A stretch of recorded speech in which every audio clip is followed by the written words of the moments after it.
on their football team, knowing that whenever times are going to get rough, we have a captain who can handle it. It has put up some sparkling numbers.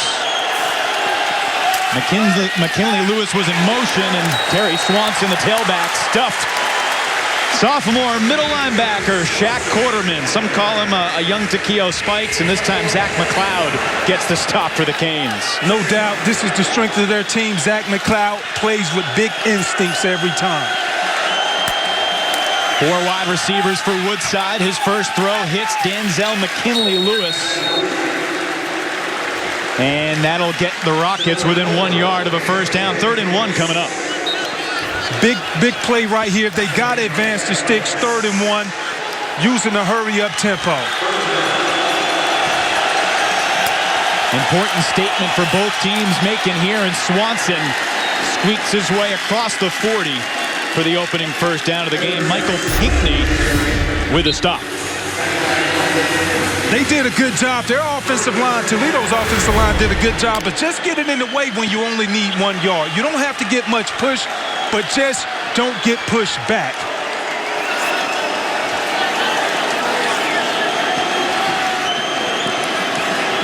This Toledo team likes to get to the line very quickly. Swanson now rejoining Woodside in the backfield. Toledo a 54-51 win last week. A wild night at the Glass Bowl over Tulsa. Pinckney the stop of Swanson again, and Cody Thompson. Every game this year, Takeo has had over 100 yards receiving. Well, they're very high on Cody Thompson because they know he does great things in a common way, meaning he's going to do something spectacular, but make it look so common.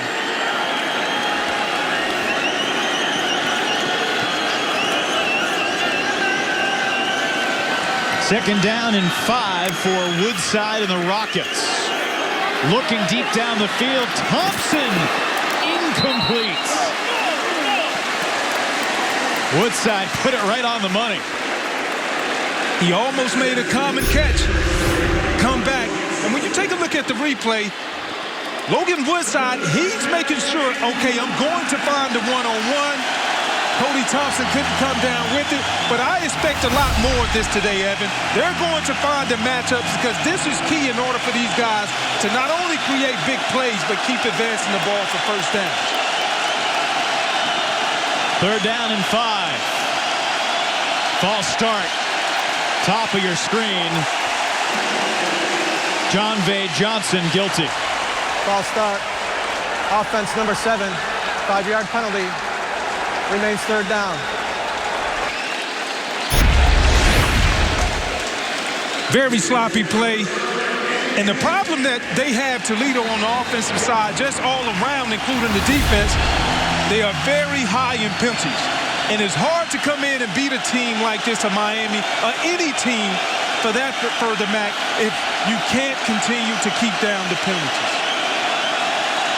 So the distance doubles. Now 10 yards to gain. Got to get across midfield. And Swanson does. First down, Toledo. They've protected Woodside so far.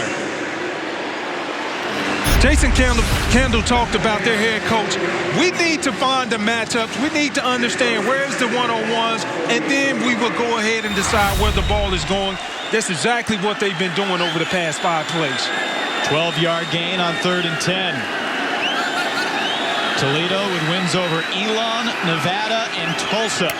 Trying to make a statement today here in Miami.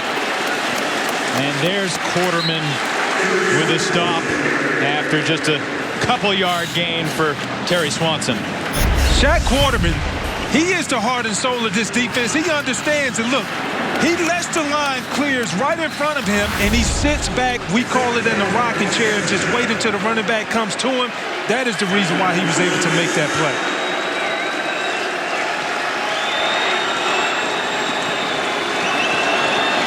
Second down to Woodside, the senior from Kentucky.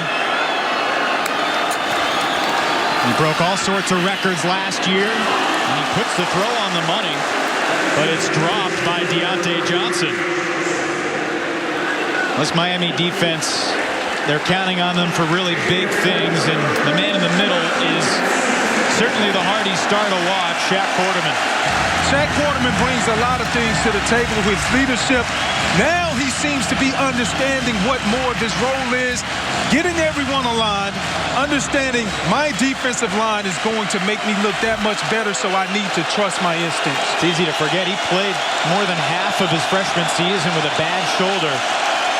He's certainly fresh as the Hurricanes have not hit hard for a few weeks. And down goes Woodside.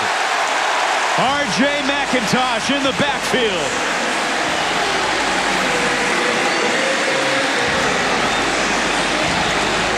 They are very high on their defensive line. Kendrick Norton, R.J. McIntosh, and he just simply beat the center with the swim over move.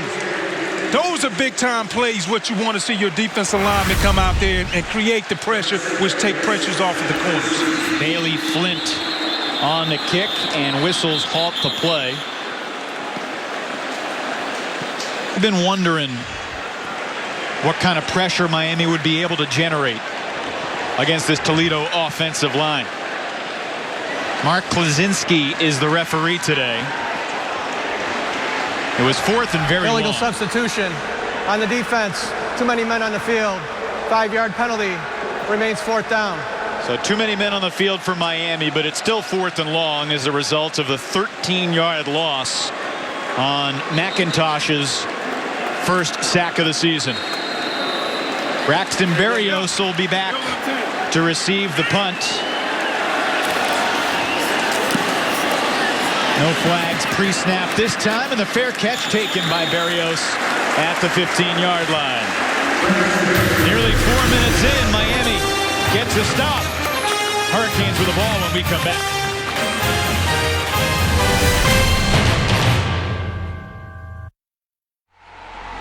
Football is brought to you by The Works Hydro Shop, the first portable power cleaner.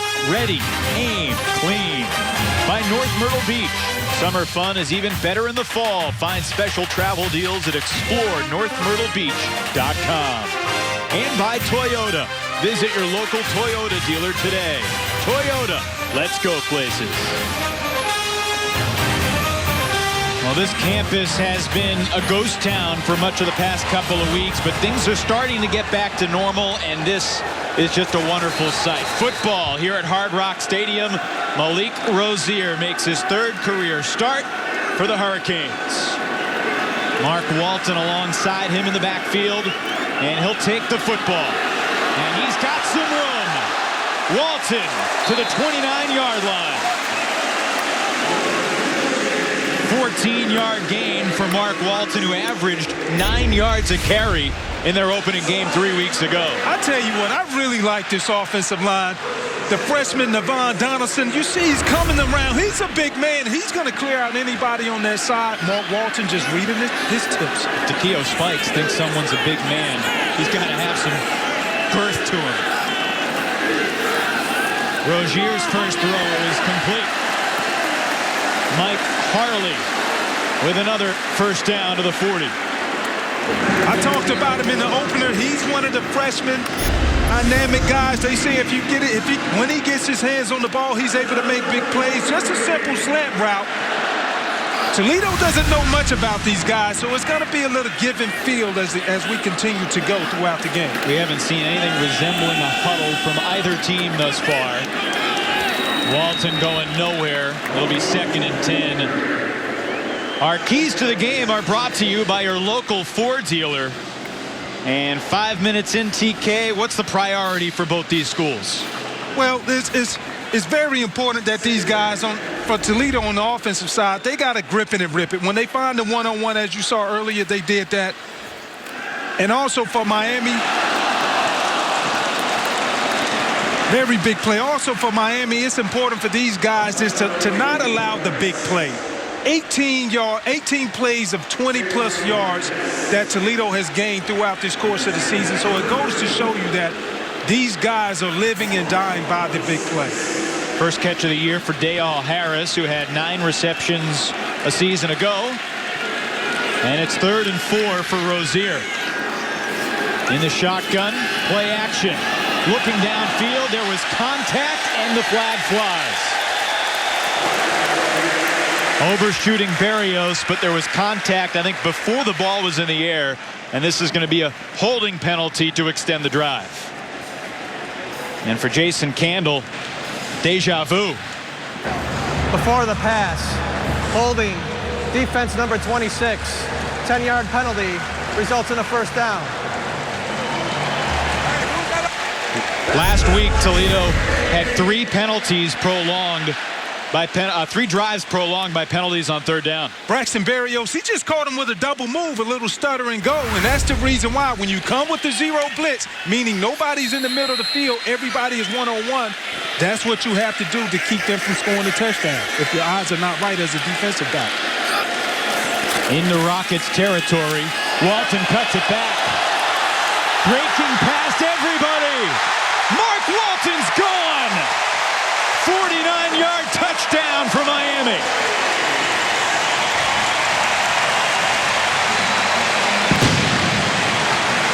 The 44-yard touchdown run for Walton, his 3rd TD of the season.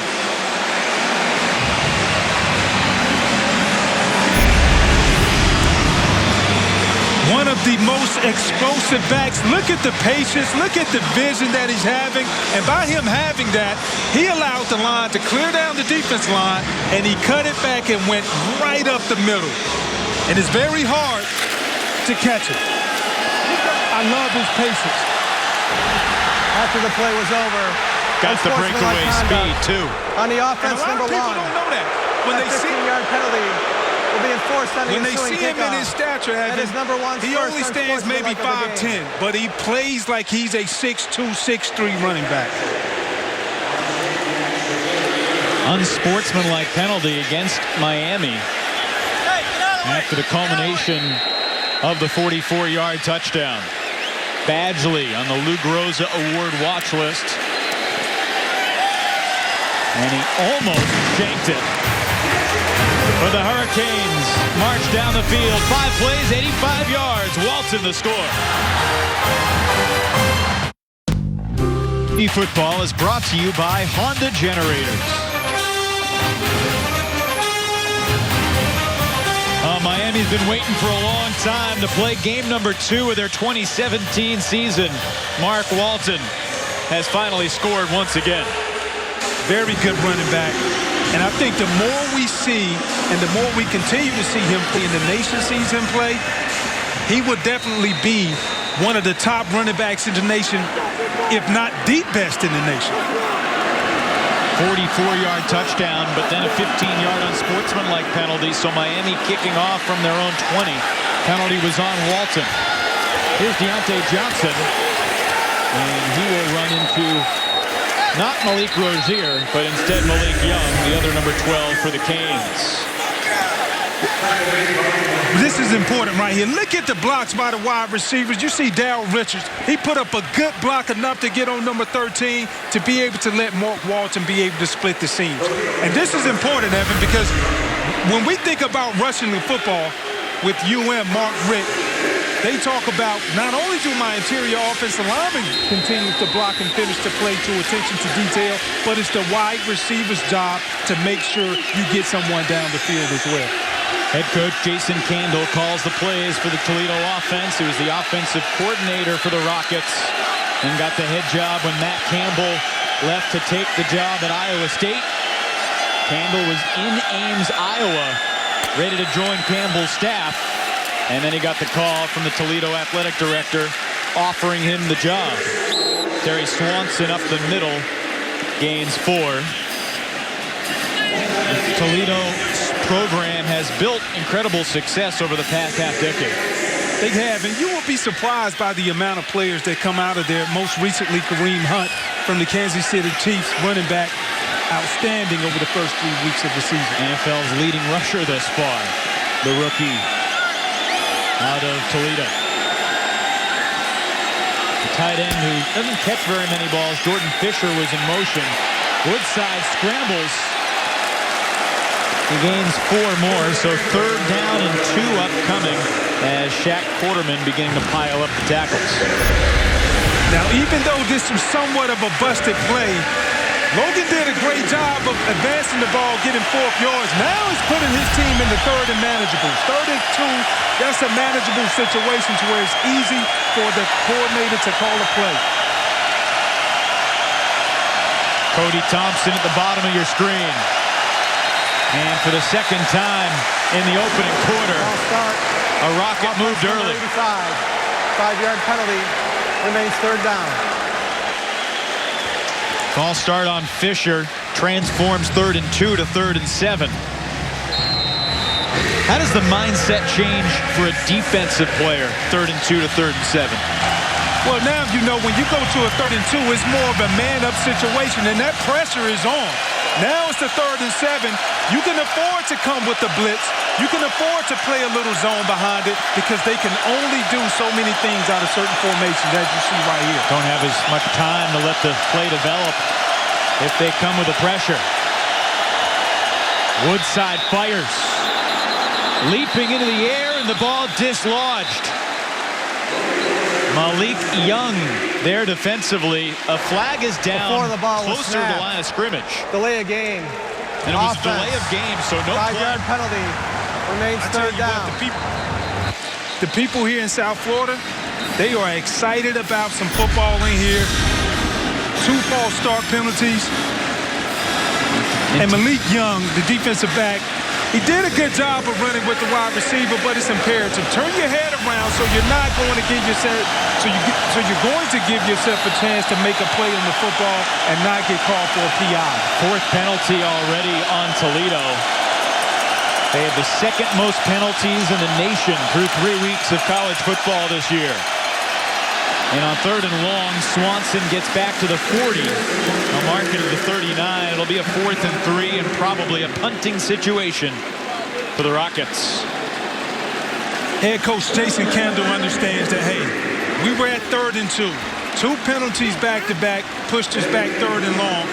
I want to play it safe. It's all about field position. Still early in the game. Let's give our defense a chance to get it back for us. Barrios backpedaling. Fair catch called for, and he'll make it at the 14. Miami crowd wanted a penalty, but no harm done. Hurricane fans with a 7-0 lead. Well, the circumstances of the past couple weeks, something that most of these football players and coaches have not had to deal with before in this context. And the Miami University campus really got hit hard by Hurricane Irma. Left lots of debris throughout campus, took away power, but the cleanup process is underway. They haven't practiced at home to Keough since Tuesday the 5th. And then they broke away. A bunch of players went to Orlando. Others went home to ride out the storm. They reconvened in Orlando 8 days ago. And they prepared for this game against Toledo at the Wide World of Sports Complex in Orlando. Deep ball for Barrios, incomplete. 2nd down. And this is the prime example of, again, on the back end. They're playing one-on-one. Malik Rozier is going to find that one-on-one the best matchup for him. They just couldn't connect. Braxton Barrios just a little too long for him. Barrios, the senior, going against the redshirt freshman Justin Clark on the outside. Walton's got room again. Mark Walton. Does he have the breakaway speed this time? Taken down inside the 5. He's over 100 yards on the day already. Wow. 82 yards on that sprint. Defensively, Toledo came into this game giving up over 200 yards rushing per game. And it seems to me that they're going to allow Mark Walton to may have 200 by himself before the end of the first half. We talked about his vision, but look at his breakaway speed. Walton goes nowhere this time. Before that play, he had 140 yards on 4 carries. It's a nice 35 a pop.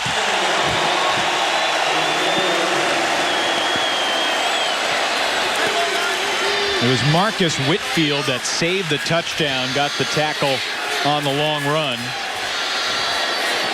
Now Travis Homer checks in alongside Rozier in the backfield. 2nd and goal from the 4. Homer hit lunging, and he stopped shy of the goal line.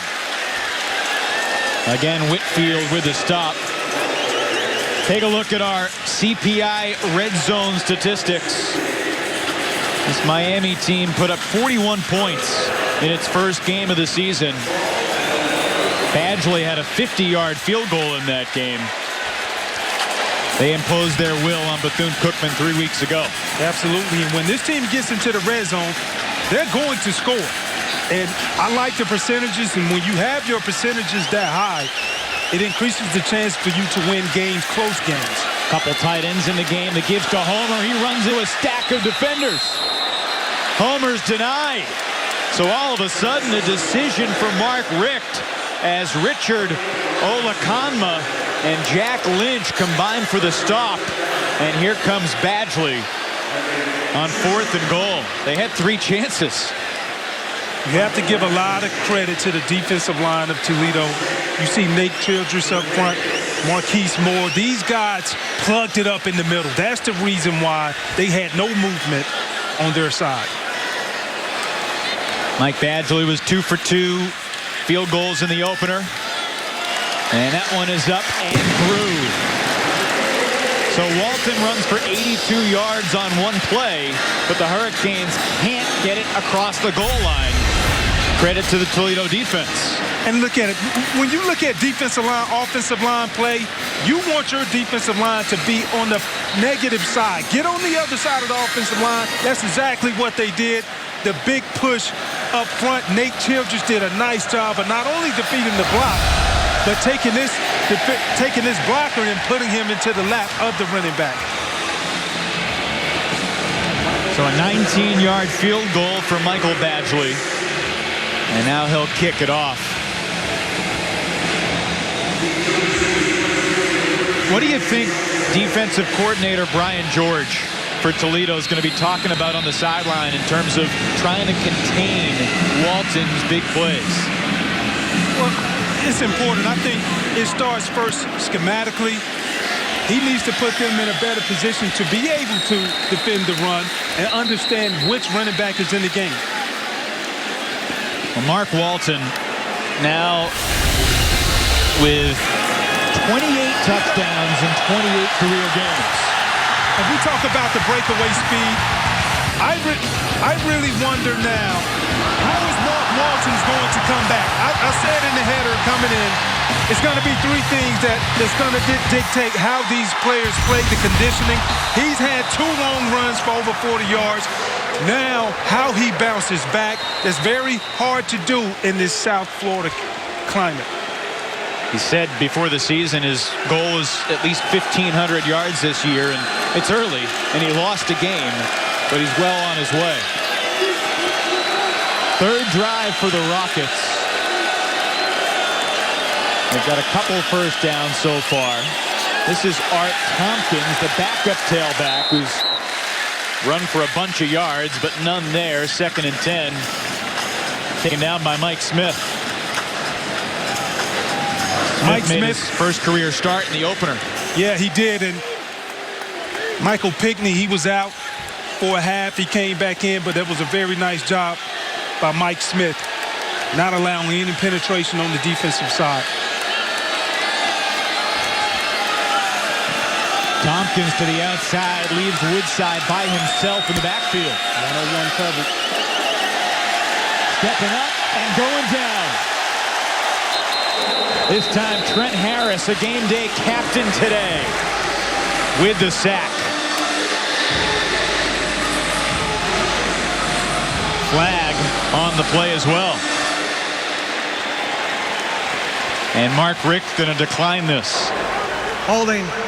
Offense number 78. The penalty is declined. 3rd down.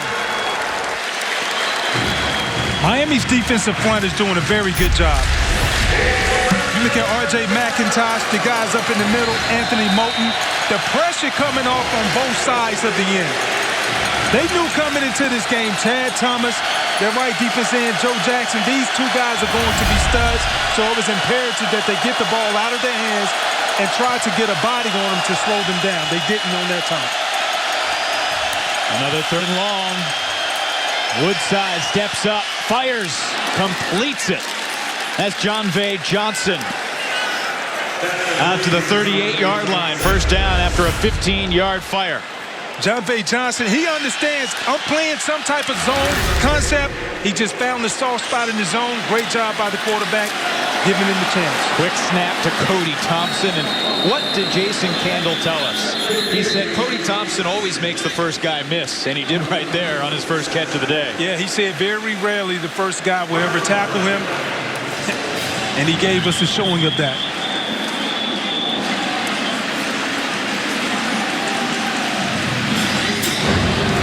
Illegal substitution on the defense. 5-yard penalty. Repeat first down.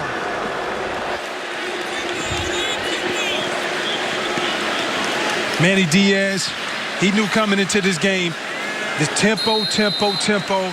In order to get my guys more reps, I got to be able to dig into my guys of guys who are on the bench who are available to play. So he's going to rotate maybe linebackers, maybe cornerback, safeties.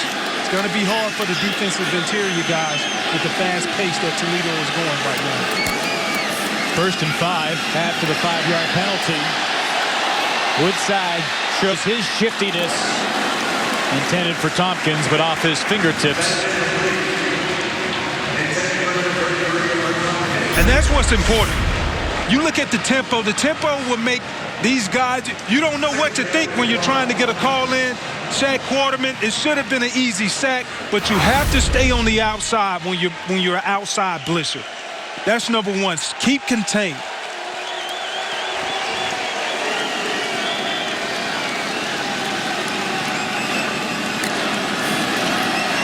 Woodside. Throw a little bit behind McKinley Lewis. Incomplete. A rare glimpse of inaccuracy from Woodside, or perhaps McKinley Lewis wasn't where he expected him to be. Yeah, you got to catch that. Even though it's not a perfectly thrown ball, anytime you get two hands on it, you have to be able to catch it. Big third down right now. 5 targets on the perimeter for Woodside. And now joined in the backfield by Tompkins. He's going to throw it. Nice toss into Miami territory. It's Denzel McKinley Lewis, who's running some really fun routes for Woodside. Big first down. Jason Candle, Brian Wright, the offensive coordinator for Toledo, they're understanding that, hey, now had man, they switch back to a zone concept on the defensive side. Logan Woodside is good enough to be able to not only see it, but change guys into the proper running routes and make the completion. McKinley Lewis had a couple grabs for 83 yards and a score last week. Now it's Thompson. Open, catches at the 10. Dancing to the pylon and just shy of the goal line. He's spotted at the 2. A 38-yard catch and run to Cody Thompson. I'm pretty sure it would be the first of many times that we would have called his name tonight. Another big play by Cody Thompson. Tompkins, no gain. Big Joe Jackson, 6'5", 258 with a stop. This looks like a busted coverage. Now, he was wide open. Michael Jackson was playing a zone concept, and it looked as if it should have been a man. That's the communication. At times, that's what fatigue does. When you're going in a hurry-up pace, you don't have a chance to get the call. If you do, you just have a brain fart. Tompkins gets halfway there, but he's stuffed at the 1 by Zach McLeod. And I'm not sure why this isn't a touchdown. Both feet are in the air. The ball crossed the pylon. That was very close.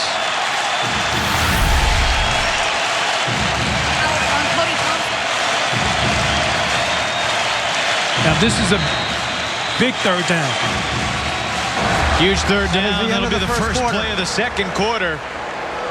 Critical drive from Toledo to respond as Miami came out with adrenaline.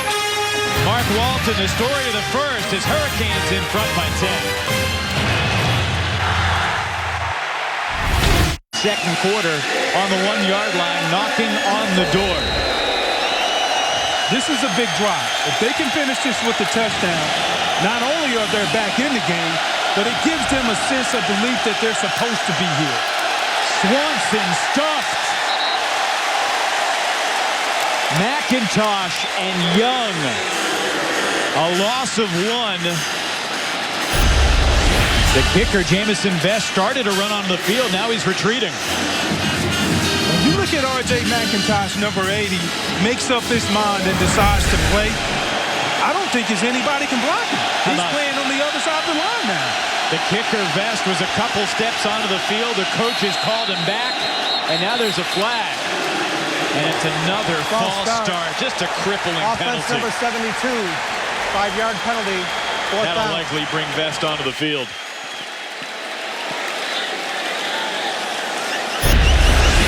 Fifth penalty for Toledo. They're trying to do the hurry up. You see Shaq Quarterman, he's trying to get everybody aligned. It's loud in here. Bryce Harris on the offensive line, listed as a backup center, who's playing guard there. Here's Jamison Vest, who's kicked a lot of field goals this year because, well, frankly, the Rockets have left a bunch of points on the table when they've gotten into the red zone.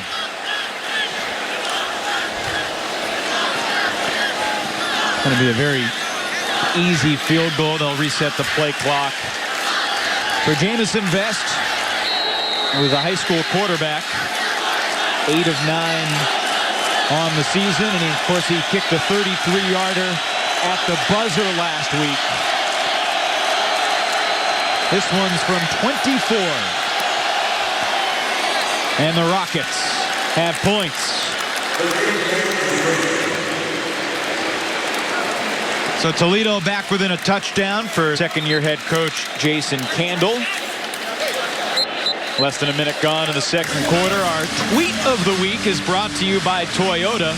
And Mark Richt has become more and more apt on social media throughout his coaching career. And well, he was somewhat active during the hurricane, writing that he fully understands the rebuilding after the storm, but he hopes that he can brighten everyone's day and get everyone out to Hard Rock to see the Canes. This has been a September that has really galvanized this community. Yeah, and I think when you look at what it has done for the team, I think it truly has brought them together. They spent a week of practicing in Orlando, several days before that, just for safety if guys didn't have anywhere to go. And throughout that time, it was nothing to do because they had power outage there as well. And so it forces you as teammates to talk about things that you normally wouldn't sit down and make time to talk about.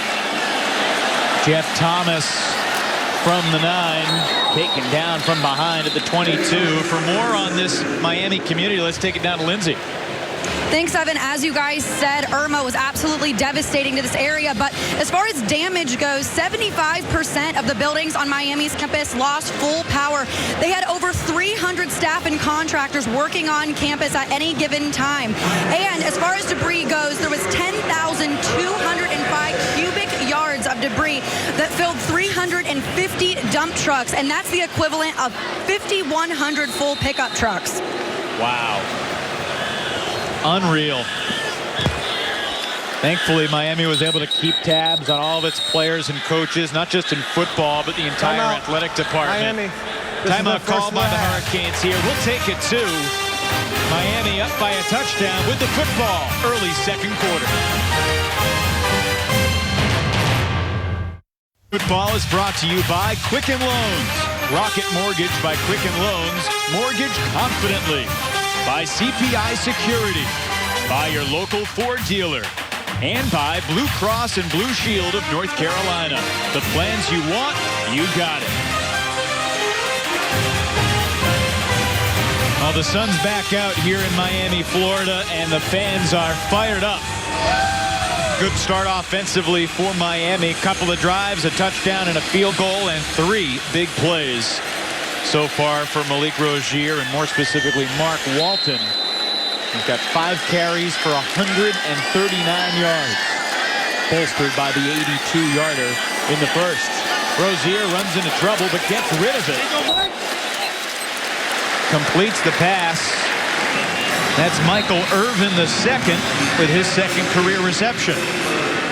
I like that play call right there. You set him up. You've been beating them with the run all day. You come back with the bootleg. Get your quarterback outside of the pocket. Easy completion to Michael Irvin. For a 4-yard gain for the son of the Hall of Famer. This is Homer. And he's stuffed. You know, the Hurricanes relied on Travis Homer's mother in the aftermath of the hurricane, because all the position coaches were trying to communicate with all the different Miami players, and there was one guy on the team who was unaccounted for, and it was Nick McLeod, the linebacker. So they actually got in touch, and Travis's mother went over to the house. He had lost cell phone reception. They had lost power. They were out clearing debris. Finally got word that everybody was okay. Rozier launches on 3rd down, and that ball is incomplete.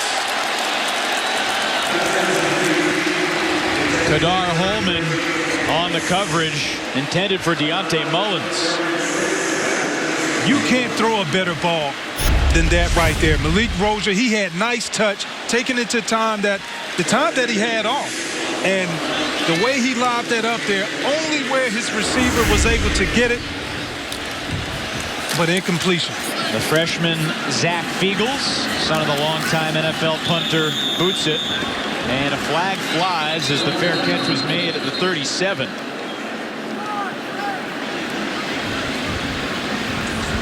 No return, but we'll see if the line of scrimmage changes.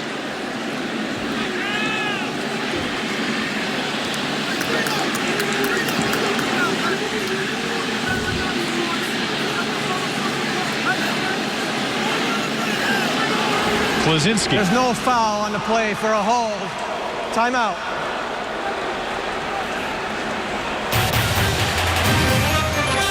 It'll be 1st and 10 from their own 37 when we return to Miami Gardens. Early 2nd quarter, and in his 2nd year as the defensive coordinator, Manny Diaz continues to bring a tough, disruptive attitude to this program. Yeah, and he talked about it. He said last year we were learning how to be dominant, which surprised them, meaning as players at times. So I want to see if they can continue to embrace what they're earning over this past few months since being in training camp. Last year they had 3 freshman linebackers who started, combined for 182 tackles on the season. Swanson runs into a crowd and doesn't gain much. Manny Diaz also talked about it's imperative that we stop the run, because we cannot afford to bite on play action, because he's very good at throwing the football. They've held down the running so far. As good of a passing team as Toledo is, they've run the ball about 58% of the time so far this season. Woodside has only averaged about 30 attempts a game, but he'll launch here. And it's complete to John Vay Johnson, who began the day 11 yards shy of 1,000 in his career. He's gone over 1,000.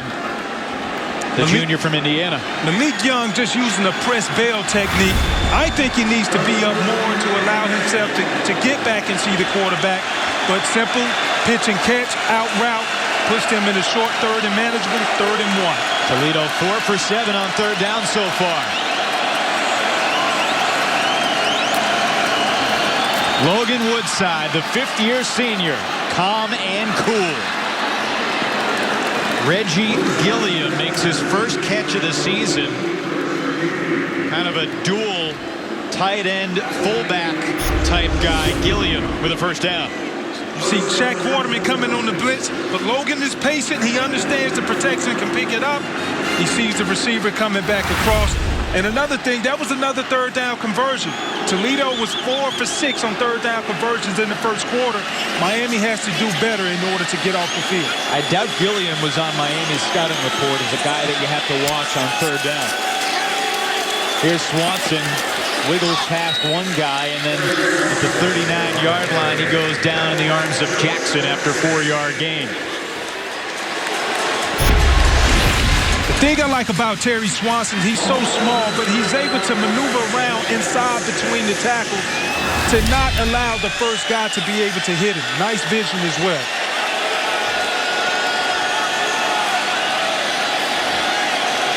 Second down for Woodside, who's 7 of 11 thus far for 109 yards. Deep down the right sideline. And again, through the hands of the intended target, John V. Johnson going one-on-one with D. Delaney.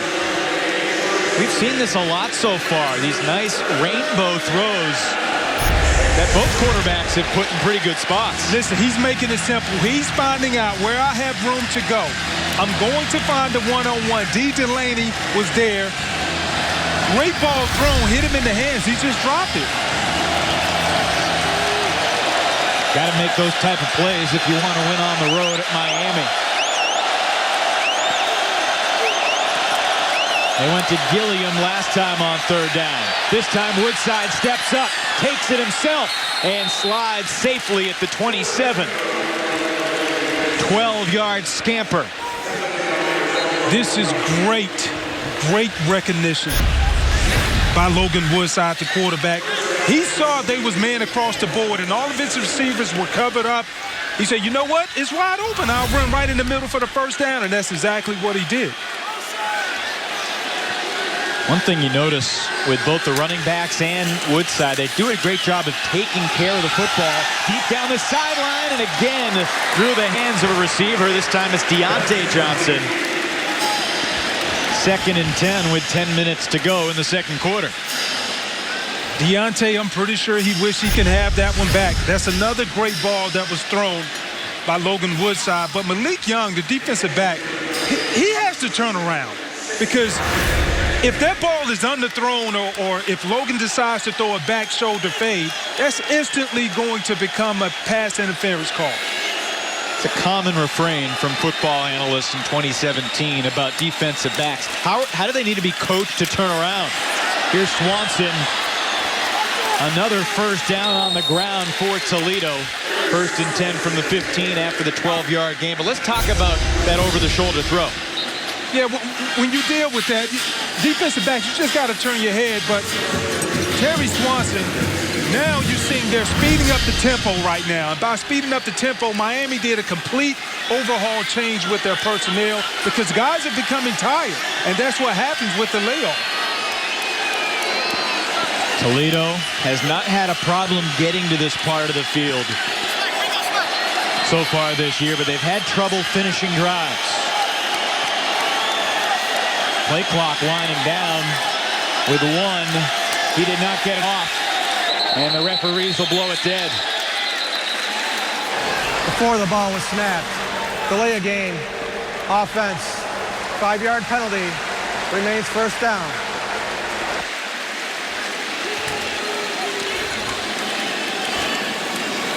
Schematically, when you look at this, Brian Wright, I want to say up until this point right now, they're doing a very good job of seeing whether or not this Miami defense is in zone or whether or not if they're in man by displacing the linebackers. And best believe that once he finds out who has who, that's where he's going to decide who he's going to pick up. 1st and 15. Woodside cannot get away, but there may have been a face mask. Jonathan Garvin, big number 97, may have had his hand caught in the cookie jar.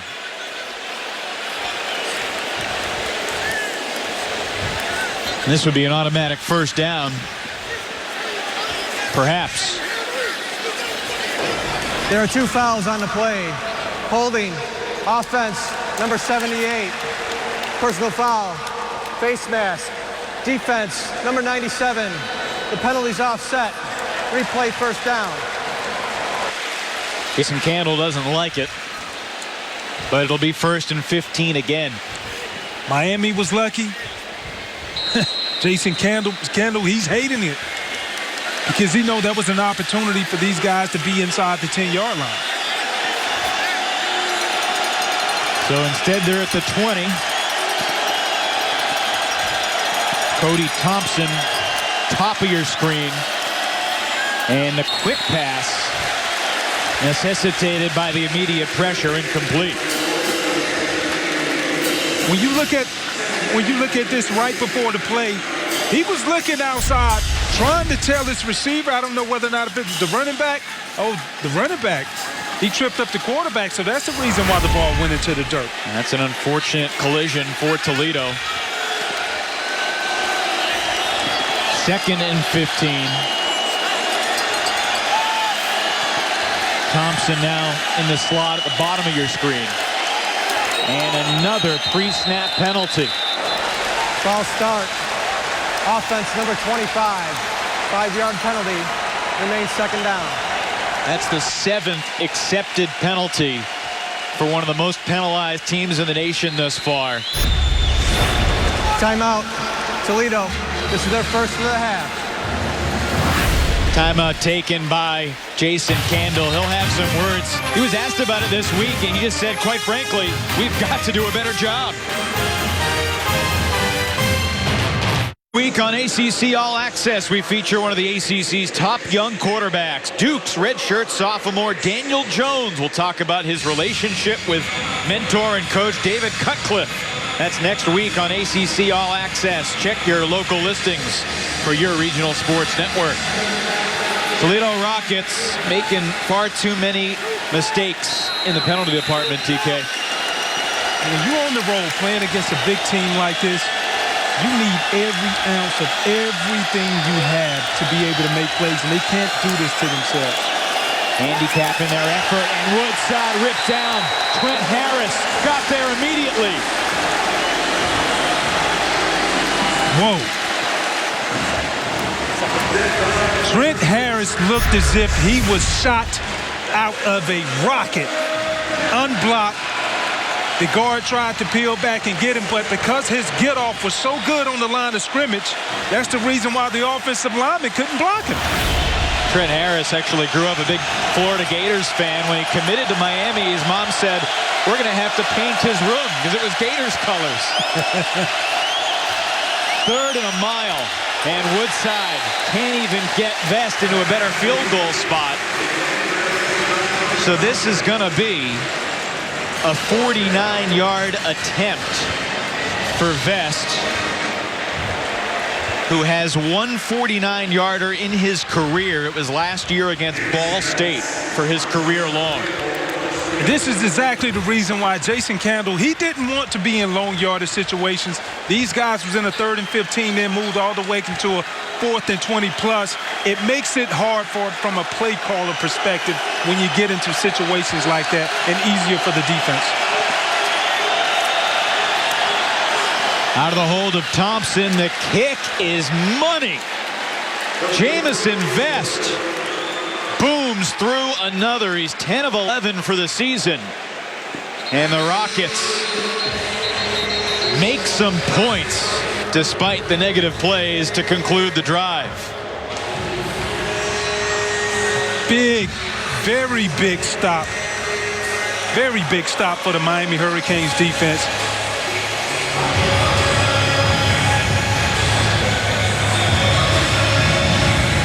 That guy's having himself a day. Of course, Mark Richt now in his 2nd season at his alma mater.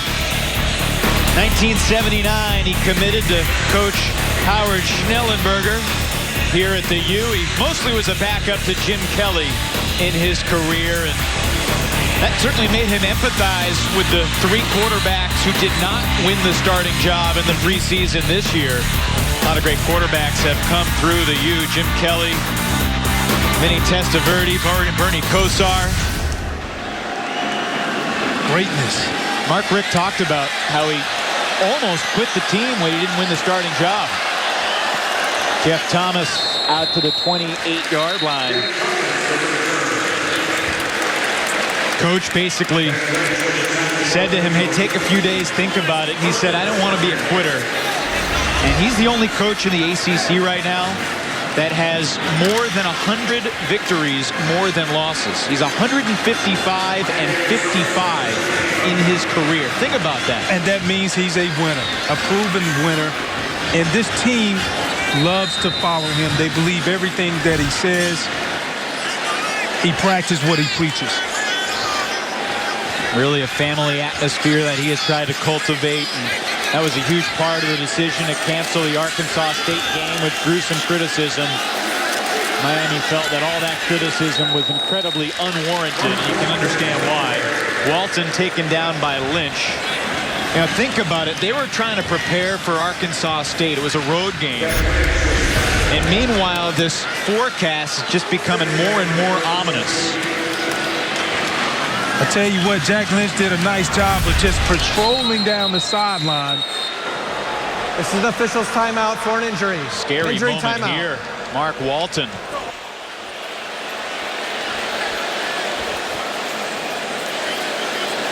And hopefully this is just a cramp. It looked like he was trying to wave away the trainer.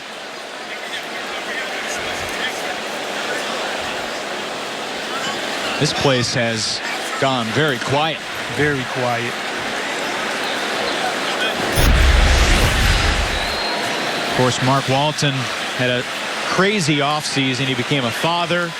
He lost his mother. And he's been counted upon to be the leader of this team. You see anything there? No, I didn't see anything. I wonder, I hope it's just a cramp, something small. Because he's had a big day today, Evan. Over 200 yards rushing.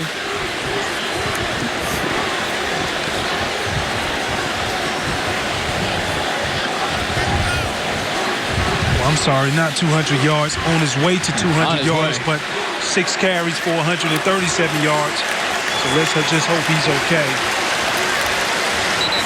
It was bizarre how he kind of went down as they were starting to line up for the next play. I think it was when the defender, when he tackled him, he kind of rolled over on his left ankle. So we'll see, wait for a report. Running back's not a position where Miami has a ton of depth. Travis Homer's behind Walton. Trayon Gray is the third back. Homer delivering the hit to Marcus Whitfield. Out to the 34-yard line, a gain of 7. Now, when you talk about Homer, he's in the game. It's two different style of backs.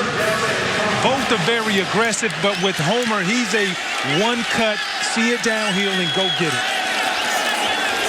On third down, Rozier fires. There was contact. The ball juggled, and it's caught, but shy of the first down. Holy cow. It's like a pinball game, just keeping it alive. Miami is very lucky. Mike Harley had good concentration, but you got to catch that on the first one, especially when you're running your route to the sticks to get the first down. Did you see illegal contact there? I saw physical contact. That's the way I like to see it. Definitely lost the first down by bobbling it at the sticks. I appreciate your defensive mindset. They've done so much to try to hurt defensive players in recent years. It's a little loud. Fair catch for McKinley Lewis after the punt from Beagles. Well, Toledo has stabilized things. Rockets ball when we return. 10-6 Miami. Know what makes the Miami Hurricanes defense has been playing outstanding up front. You look at R.J. McIntosh coming out unstoppable when he makes his mind up. Here falling in on the play with 2 sacks.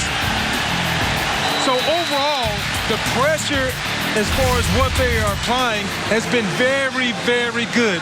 But the question is, can they sustain it? I do believe that I think they can sustain it. When you're playing on the other side of the ball, it energizes you, so the fatigue is not a factor. It's when you continue to give up third down conversions is when it breaks your spirit as a defensive unit. And you wonder, as we get into the second half of this game, Toledo right now has run twice as many plays as Miami. Do the Hurricane defense have the conditioning to play 4 full quarters? Art Tompkins taken down by Charles Perry after a game of 7. You see the time of possession so far. Toledo more than double the amount of time Miami's had the football. Logan Woodside straight down the field again. Trajan Bandy, the true freshman, there in the coverage, intended for Thompson. Trajan Bandy did a nice job of not only engaging Cody Thompson at the line of scrimmage, but as he was running down, he turned around, got his head around, and he was able to make a play on the ball. And that's the reason why they didn't call pass interference. Yeah, you can question the contact, but when you get your head turned around, all bets are off. Both ways, referees have been letting the players play downfield. There's been plenty of contact that has been uncalled. Right near the first down marker, the catch was made. Danzel McKinley-Lewis gonna get the first down. Robert knows, he understands what the sticks are. Nice break, but a great just throw and catch. You can't beat it. And they snap it very quickly. Don't allow a possible challenge or review. Back to McKinley-Lewis again. Now I expect Toledo to speed up the tempo because they know this Miami defense is tired.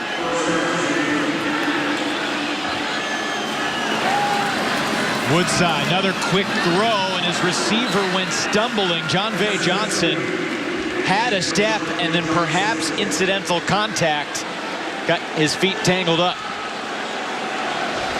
And it's a 3rd and 1. I understand the philosophy. I understand the theory of it. They know as long as we can catch these guys subbing, we can catch them off guard. When you watch Logan Woodside, you can understand how he averages so many yards per completion because he doesn't throw that many short balls. He's launching downfield over and over again. Terry Swanson picks up the 1 yard they needed to move the sticks. Yeah, but then it goes back to what have they made their money off of the entire year? Chunk yardage. 18 plays with 20-plus yards or more. Their scoring plays last week were unbelievable. Touchdown passes of 60, 81, 49, 74. Terry Swanson with a burst across midfield and down near the 37-yard line. Jaquan Johnson brought him down after a 26-yard gallop. This is an official timeout for an injury. Injury timeout. It's Trajan Bandy who's shaken up. I tell you what, Terry Swanson had his mind made up when he had the ball in his hand on that last carry. He got through the hole quick. He made the read, put his foot in the ground, went north and south. And with the formation, I really like what they're doing with the formation. Put everybody on one side. And it allows the one-on-one blocks, and it allows Terry Swanson to be able to use his athletic ability.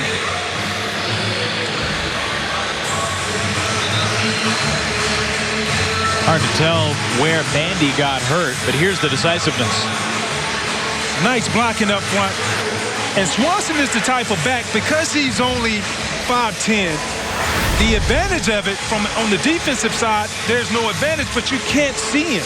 And he does a nice job of just kind of hiding behind his offensive lineman, being very patient. And when he sees daylight, he's up the field.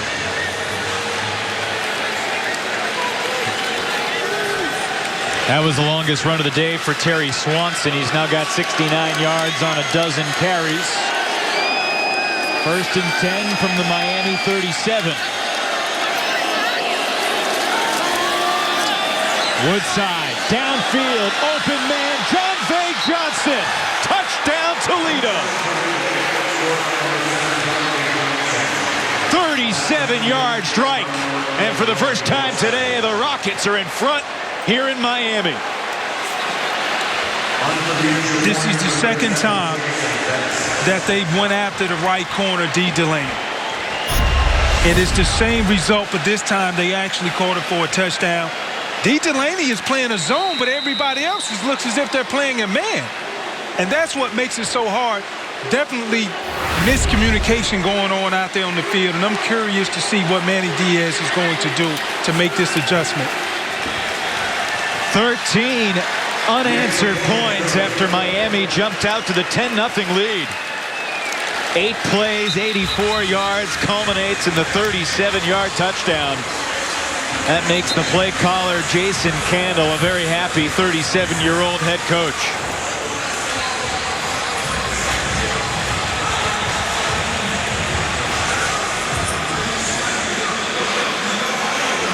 The momentum is shifting.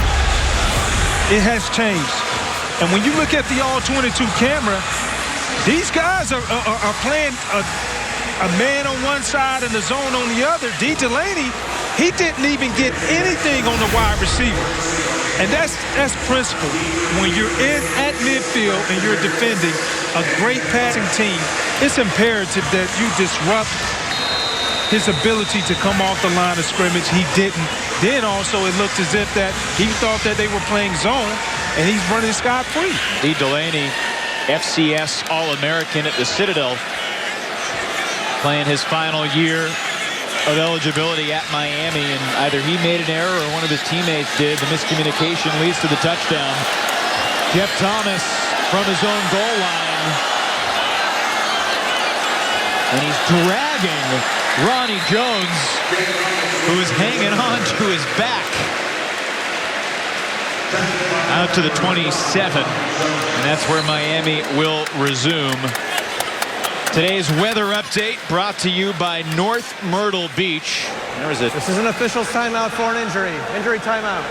There's a chance of showers today, but so far, perfect playing conditions. Although it is a little hot in the mid-80s, and that's a factor. And it goes both ways, TK. We talked about it with both coaching staffs during the week. Miami, are they in football shape? Toledo, are they in shape to play in Miami? And you were saying when you played for the Buffalo Bills, you always looked first, not what your opening game was, but when did you play against the Dolphins here in Miami? Yeah, it's a common thing. And when you're a team playing up north, you always try to find out, when do I have to go to the south to play in the high humidity? Because regardless of whatever, you can run all day, you can go get cardio after practice. Nothing can simulate playing out here in this weather. It's good to see Sheldrick Redwine come off the field. Lindsay, you got an update on Mark Walton for us? Yes, I absolutely do. I heard Mark Walton actually had his foot stepped on, but I was told that he's fine and he will be coming back in the game. That's a big sigh of relief for the Hurricane fans. Thank you very much, Lindsay. On the sideline at the start of this possession, though, Trayon Gray, the third-string tailback. Redshirt junior from right here in Miami. He's in the game, and the toss will go to the tailback Gray. 7-yard gain on first down. Jawan Woodley with the stop. Defensive coordinator Brian George from Toledo is doing a nice job of mixing up his calls, playing man, playing zone. He's not going to let his DBs be in a one-on-one situation, knowing that Miami has big, tall, wide receivers. Chris Herndon with his first catch of the day moves his chains. Justin Clark with the tackle. Feels like we haven't seen the Toledo defense on the field for a while. They have taken momentum of the game. Total plays right now, 41-18. Toledo to Miami. There's Rozier, and it's dropped by Harley downfield. He had room to run. He had room to run, and it's the simple things. I know kids at home, when they see the stuff like this, a simple curl route. Malik Rozier did a nice job fitting it into the zone. Mike Harley, you got to catch it. Catch it with your eyes first, then you can let your athletic ability take over. Second down from the 40. Rozier into the flat. Skipped it into the arms of Berrios, incomplete. All of a sudden it's third down. Miami 0 for 3 on third down so far today. They are 0 for 3 on third down, but this is the first time that Toledo's defense has gotten Miami into a third and long yard situation. So now it's curious to see what are they going to do. Are they going to force the issue with a blitz, or are they going to sit back and play zone? Rozier checks it down. Herndon stopped shy of the line to gain. They needed 10. They gained about 5.5. And here comes the punting unit for Miami. Nice job by Toledo. Defensively, crowded the line. They got back to the sticks and made sure. Timeout. Toledo, this is their second of the half. This is a 30-second timeout. And made sure they check the ball down so they can get off for fourth down. Good timeout by Jason Candle. It's his second of the half, but it saves probably about 30 seconds for the Rockets, who have a 3-point lead on the back of Logan Woodside. 159 yards in the air already for the fifth-year senior. We talked about one of the keys to the game is gripping and ripping. And that's exactly what he's doing. He understands when a guy's open one-on-one, I'm going to give it to him. Here, he saw they had man-to-man coverage. He took it upon himself to get the first down. And he's just playing pitch and catch. If Miami doesn't address the situation of the miscommunication on the back end, Logan Woodside is going to have a very high day as far as completion percentage and also yards. Logan Woodside told his dad when he was about 5 or 6 years old, he said, "Dad, I want to play in the NFL." His dad was a safety at Eastern Kentucky. Woodside started playing quarterback around the 3rd grade, had to transfer schools in high school to get an opportunity to play. Didn't have that many scholarship offers immediately, but found a home in Toledo. Been a tumultuous career for Woodside as well. He's gone up and down. He redshirted his junior season, but after the slow start, TK, look at these numbers. Punt. The first 2 possessions came out in punt, but even on the next 2 possessions, they got field goals, but they proved to themselves that they were able to move the football even though they couldn't convert in the end zone. Last but not least, last possession, they scored. So this begins from the 18-yard line. Minute 51 and 1 timeout for the Rockets. And a veteran quarterback. Swanson ran into Jordan Fisher, the tight end. Kendrick Norton will get credit for this stop after a short gain. Kendrick Norton, R.J. McIntosh, Anthony Moulton, they're doing a very good job just clogging up that middle. Makes it easier for the inside linebacker to not only read, but just to sit back in the rocking chair and just attack. Clock continues to tick. Woodside, his first look wasn't there. And the dish to Johnson was dropped. John Vay Johnson could not make the catch, so it's 3rd down. And if Toledo doesn't convert here, then Miami can think about perhaps a timeout to save some precious time, get the ball back. This is where Manny Diaz likes his chances. It's 3rd and 8+. It gives him a chance to choose whether or not if I want to go blitz or do I want to sit back and play true zone. Let's see what the middle linebacker, Shaq Quarterman, does, number 55. The quick throw will get Toledo the first down and a lot more. Cody Thompson out to midfield. Didn't really give Miami a chance to attack defensively. And right up to the line of scrimmage. Under a minute to go, Woodside. Another vertical route to Thompson. To the 32-yard line. I don't even think Cody Thompson has a route on this play over the past 2 plays. He's uncovered. Nobody is covering him. And he's just uncovered. He's running 5 yards and stopping, waiting for Logan to throw him the football. Miami, this is their second of the half. This is a 30-second timeout. Nothing fancy about it. Just a basic go 15 yards straight downfield, turn around. Finding the pockets in this Miami defense. And Miami takes the timeout. The Hurricanes on the ropes a little bit all of a sudden. Shaq, you look at Shaq there, anytime you see the hand on your hip, that means you're frustrated. That means you're breathing a little hard, and you're trying to find out exactly what's going on. I think it's just simple alignment. This is a full 1 minute timeout. I think it's simple alignment the more that I see it. These guys are not covering down, taking away that little 5-yard route. By the way, Cody Thompson was quiet for a little while. Now he's got 3 catches for 86 yards. Woodside's over 200.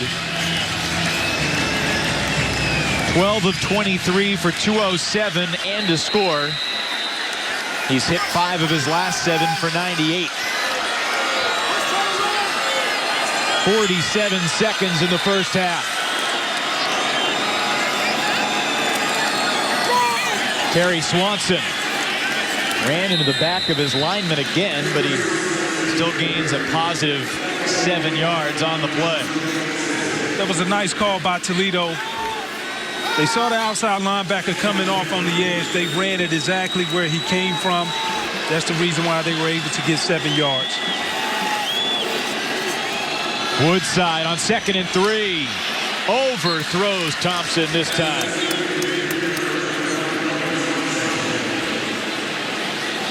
Now, Cody Thompson, he was open on this play. He lulls him to sleep. Nice move. Just couldn't connect on the throw. But they are giving D. Delaney the work over there. He's getting the business today. And it's imperative. They're going to win this game. He's going to be a big part. Why? Or probably why they wouldn't win the game. They're picking on him. He needs to step up, understand his technique, and make a play. One of the huge questions coming into the season for Miami was the secondary. No more Cornelder, no Rayshon Jenkins, no Jamal Carter. On 3rd and 3, complete. First down, Rockets. Inside the 20, clock stops with 14 seconds left in the half. Deontay Johnson with another first down catch. There, even though you impress coverage, I still would like to see D to get his hands on the receivers to throw off the timing route. Rockets do have a timeout, so they can throw it anywhere here. They can use the whole field. Woodside down the seam, incomplete. Off the hands of the leaping Denzel McKinley-Lewis. He jumped a split second too early. Yeah, he was wide open. The more you look across the board, Miami's defense, they're not playing on the same page right now. If they seem to have one side of the problem fixed, then it's the other side of the defense that's allowing the guy to come wide open. And another thing to point up, too, they're in 4 wideouts. Miami is staying with 3 linebackers in the game, their base unit. So it's hard to be able to cover down 4 wide receivers like that. That's a really interesting point. They give it to Swanson, try to gain some more yards to set up the field goal. Clock stopped with a timeout. 3 seconds to Toledo. go. This is their third and Garvin final. made the stop on Swanson. This is a 30-second timeout. I'm curious. I'm questioning that play call because 3 seconds left. You kind of worry. Maybe he was just trying to set it up to where my kicker, I'm going to put my kicker in position to feel more comfortable in this area. Couple of throws tail end of that drive that Woodside would like to have back down the right sideline and down the seam on the previous play. Jamison Vest looking for his 3rd field goal of the half. And a timeout taken by Miami. Miami. This is a 30-second timeout. Tulsa called 2 timeouts at the end of the game last week, and Jamison Vest still sent the 33-yard winner third and final easily through the uprights to set off the celebration at the Glass Bowl. Lots of things must be going through his mind right now.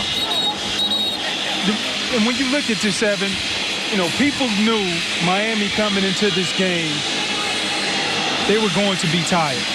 But for me, the big plays that has happened, that Logan Woodside has taken advantage of, it just comes off of straight miscommunication from the defensive backs. Brad Spellman is the long snapper.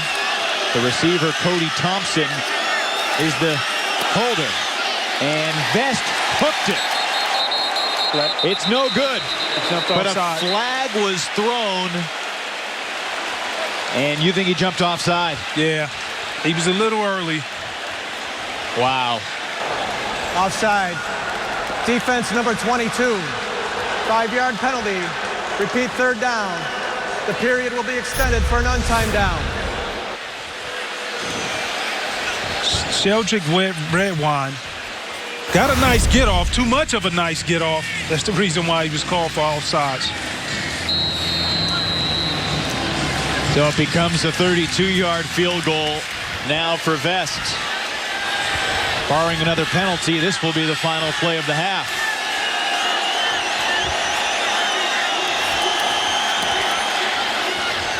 It was a 3-point penalty on Sheldrick Redwine. Jason Candle's team will head into the locker room leading by 6. Miami will get the opening kickoff to start the second half, but 16 straight points for the Rockets heading into the locker room, and the Hurricanes. Rockets! Travis Homer's in the backfield. Mark Walton's on the sideline. And speaking of the backfield, Ola Adeni. Another tackle for a loss for the Toledo D-end. Ola Adeni, he did a nice job. He knew the play was coming.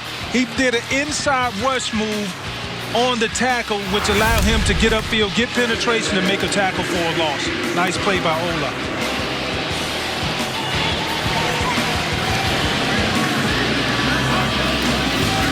Rozier on second and long. Barrios, and you heard a whistle. And he was down immediately after he made the catch. As the runner was down at the 25-yard line. Third down. Yeah, as soon as he caught it, his knee was on the turf, so you got to blow it dead. Very close. Nice run after the catch, but it didn't count. But now Miami is in a 3rd and 10. This is exactly what Mark Richt doesn't want for his quarterback. You want to be able to get in the 3rd and manageable. Now it's 3rd and 10. You give the defense a chance to line up big-time blitzes. Take the handoff to Homer. Rozier's throw is caught. That's Chris Herndon with some yards after the catch to move the chains. That's a big catch. Huge. Huge catch. Miami needed it. 3rd and 10. Chris Herndon coming across from the other side of the field, showing the nice hands, getting upfield, getting positive yards. 20-yard gain. And again, quickly to Herndon with Woodley in the coverage. No Mark Walton to start the second half. He's out there on the Miami bench, standing kind of by himself. We'll keep an eye on that for you. Rozier, another quick throw, but it was too low and incomplete, intended for Barrios. Miami is getting what they want now. I understand they're picking up the tempo a little bit, utilizing their tight end by splitting him out from the formation. And when you take a look at their first 5 possessions, touchdown, great start. After that, they fizzled out. 3 punts, ending the first half. Walton had the 82-yard run, was tackled inside the 5, and they were stopped on 3 straight plays near the goal line. For it to take the field goal at the time, it made the score 10-zip. How about that? Now, this is where it comes into play. We talk about the Hurricane, and I know the Hurricanes don't want to talk about it, but timing. It's important for the quarterback to be on the same page as his receivers, as you saw right there. That's what happens when you have a 2.5-week layoff. Punt from Fiegels goes out of bounds. Well, Chris Herndon not communicating well. He didn't realize it was coming. You by Hardee's, the official biscuit of today's presentation of ACC football. An ominous stroll from the leader of this football team. The junior tailback, Mark Walton, came out of the locker room to start the second half on the sideline, and now he's walking off back to the locker room. This play with about 7:40 to go in the second quarter, the last time he toted the football. Yeah, and it looks like he got rolled up on. That's the reason why we'll just have to wait and see what happens. Keep an eye to watch if he reemerges. So Toledo with a 6-point lead here at Hard Rock Stadium and the football early in the third quarter. Woodside had 213 yards in the first half. Completes it to Deontay Johnson for an 8-yard gain, and that's what the Rockets have done so well. Set up second and third down and reasonable. Yeah, and it's not putting too much pressure on the entire team. This is Swanson. And he got maybe a yard. It's going to be third down and 1. Zach McLeod makes the stop. They're going to go hurry up tempo, probably run the same play again. You called it. Did he get there? That's the question. It's going to be very, very close. Quarterman allowed him just a 1-yard gain. And they might need to measure this. That was a nice play by Quarterman. Manny Diaz was talking about Shaq needs just to believe what he sees and just play. On that last play right there, not only did he fill the gap, but now hopefully he's giving his team a chance to receive the ball if Toledo decides to punt. You got to kick it if you're short, right? Well, they haven't been stopped all day. That's fair. That'll work for the Rockets by the nose of the football. Another conversion.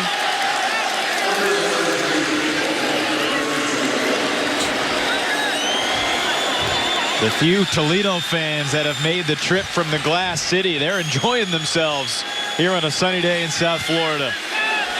Now for Miami, it's important for these guys to just understand formation recognition, trying to get a head start on what's coming next.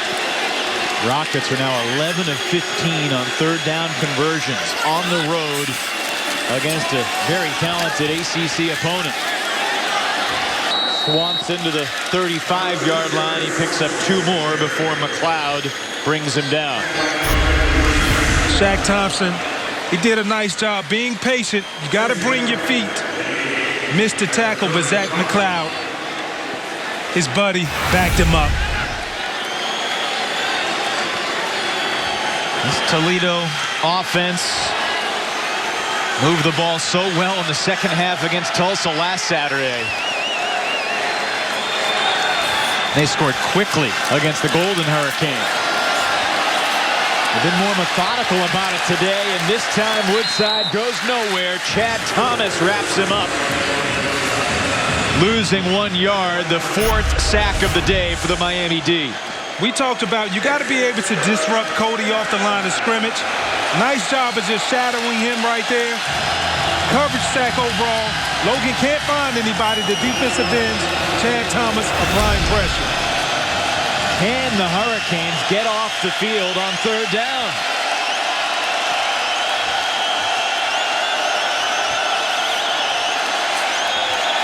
Woodside hit as he threw it, but it's caught by Johnson.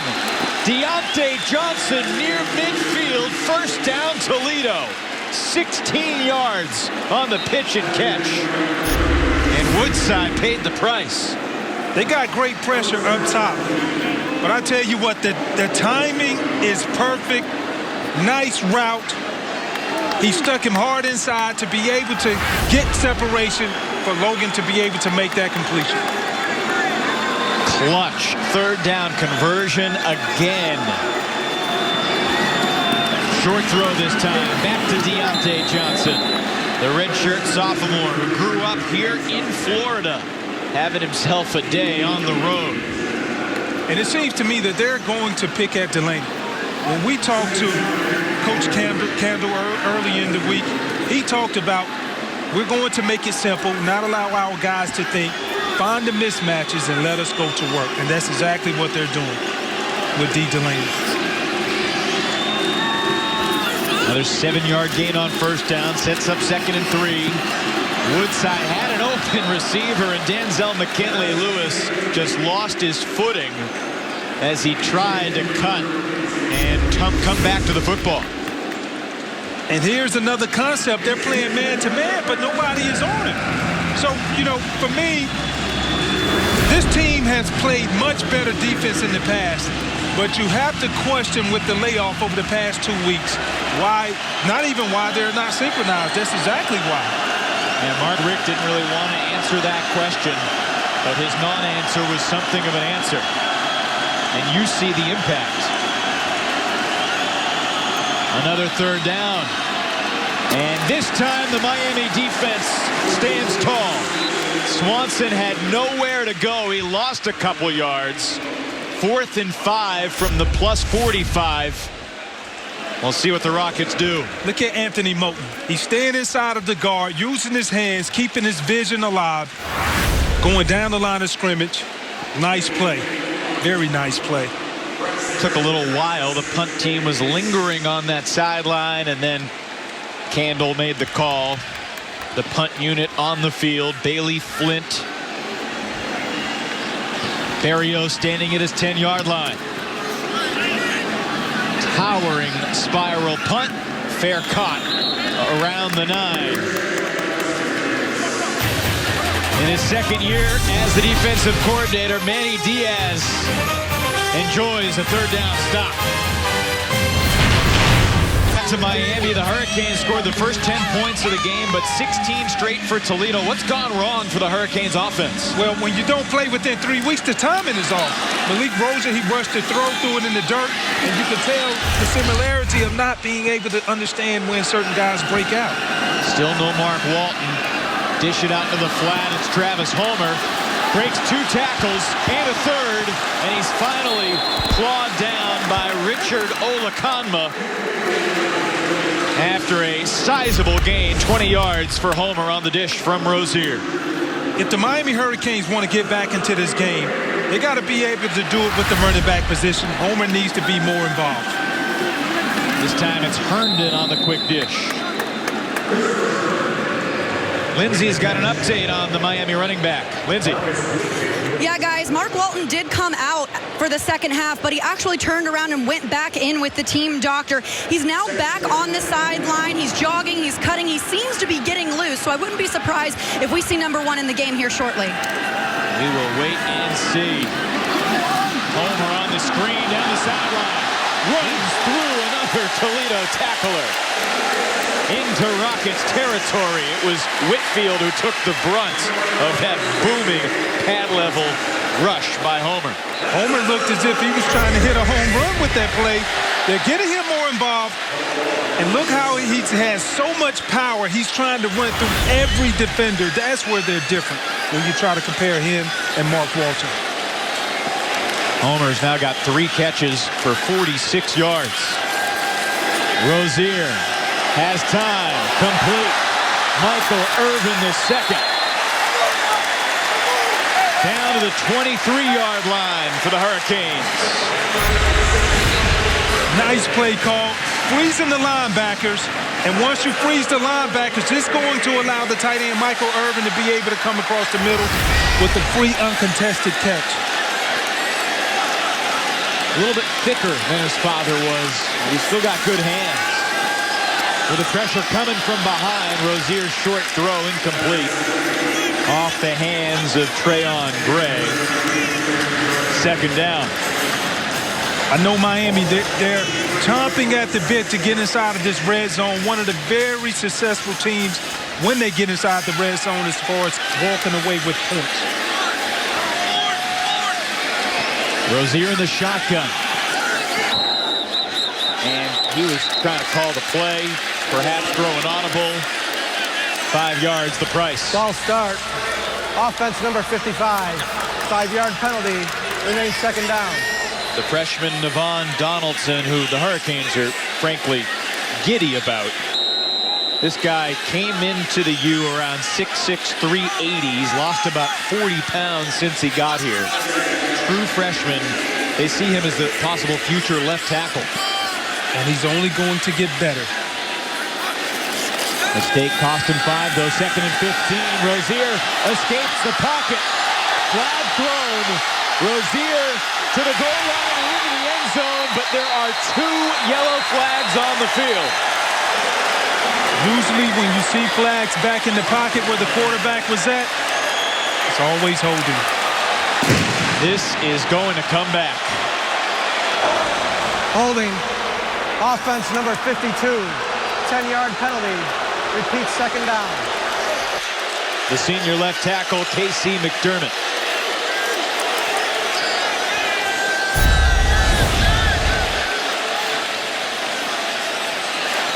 Casey is getting bull rushed, and he's locked on.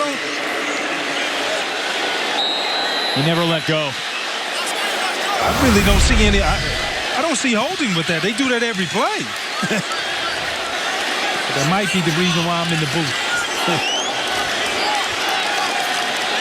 As a defensive guy, I thought you would presume it was always holding. I call it like I see it, Coach. Rozier completes it on 2nd and 25. Gains back about 7 yards. 3rd and long upcoming, though. There's Walton on the sideline. 6 carries, 137 yards for him. And he's hopeful he can return to the game. He hasn't been out there since about the 7:40 mark of the 2nd quarter. And in a related story, since then, Toledo has taken control. 3rd and 18. Rozier completes. Harley, first down. They got exactly what they needed on 3rd and 18. This was nice execution. The pocket was clean. Harley ran a nice route because he had off coverage by the corner. He just ran to the sticks, ran it out. Great job by Malik Rozier throwing it on time. Nice spiral. Looked a little bit like Brad Kaya launching darts down the field. Homer breaks another tackle. Homer to the end zone. Touchdown, Miami. We're tied at 16. The extra point could give the Canes the lead.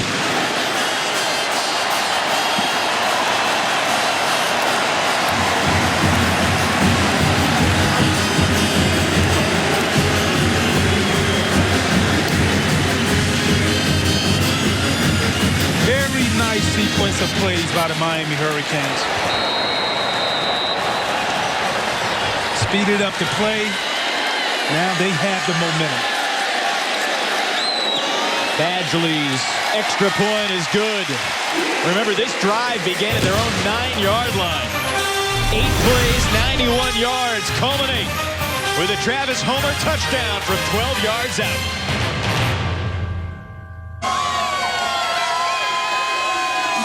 We have got ourselves a great ball game here in the 3rd quarter. Miami back in front, 17-16. Homer with the touchdown from 12 yards out. His first touchdown of the season. In fact, the first touchdown of his career. Malik Rozier on that drive, TK, was 6 of 7 for 94 yards. There were more passing yards than the yards total of the drive because of the penalties. Deontay Johnson from inside his 5. Taken down shy of the 20. Jaquan Johnson got there first for Miami.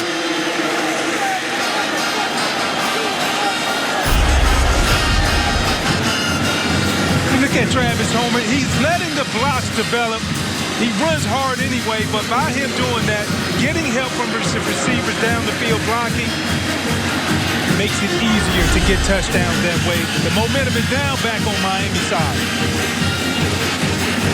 What will Toledo do to respond? Woodside so far 16 of 30, 244.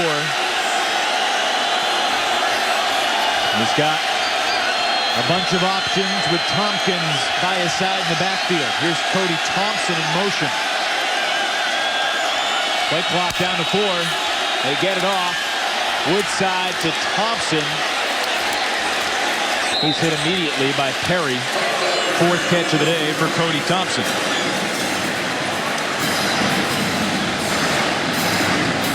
Toledo is playing basic football right now. They're going to get motion to see whether or not if they're getting man or zone. And Cody Thompson isn't even running a route. If nobody's covering him, he's running 5 yards and just stopping. 7-yard gain, now 2nd and 3. Fans here at Hard Rock Stadium making some noise. Logan Woodside completes it, but hit immediately. Tompkins was leveled by Bandy.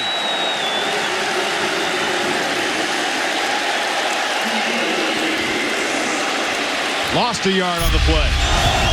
That was nice communication on the outside. He knew the play was coming. Trajan Bandy was telling the linebacker, hey, they're coming our way. Nice recognition. Toledo's been so successful on 3rd down today, but this place, as raucous as it has been all afternoon. Woodside completes it. John Vay Johnson again.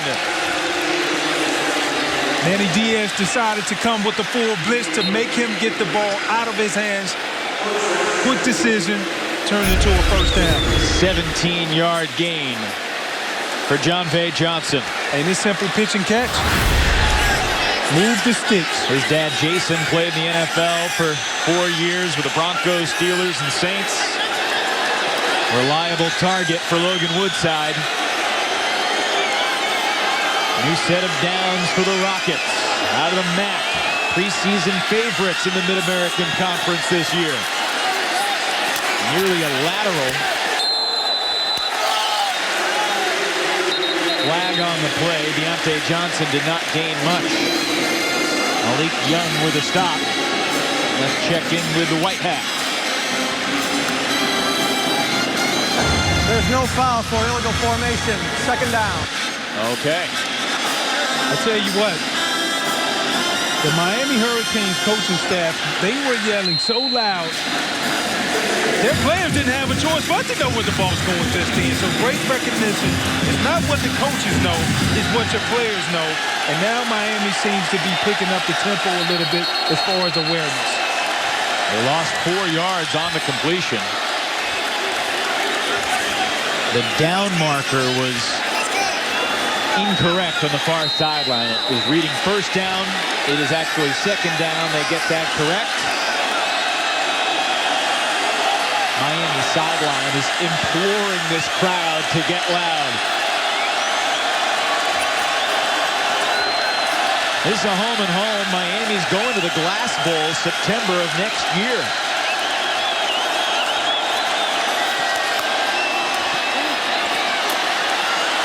Another flag flies as Deontay Johnson scampers to the outside. And he's marked at the 1st down, but we'll check the yellow. Personal foul. Tripping on the offense, number 72. Will penalize half the distance to the goal. Repeat 2nd down. Instead of a 14-yard gain, it's about a 14-yard loss. This plays into the Miami defensive unit's hand. As you see, a lot of guys are walking around. A lot of guys are trying to find out, who do I have? But this gives them more time to be able to get self-collected, talk about their thoughts in the next huddle, and come back out and try to execute better.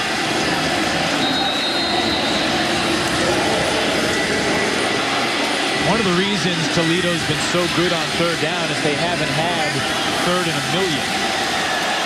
Manny Diaz, he knows he's in a good situation. 2nd and a mile before they get to a 1st down.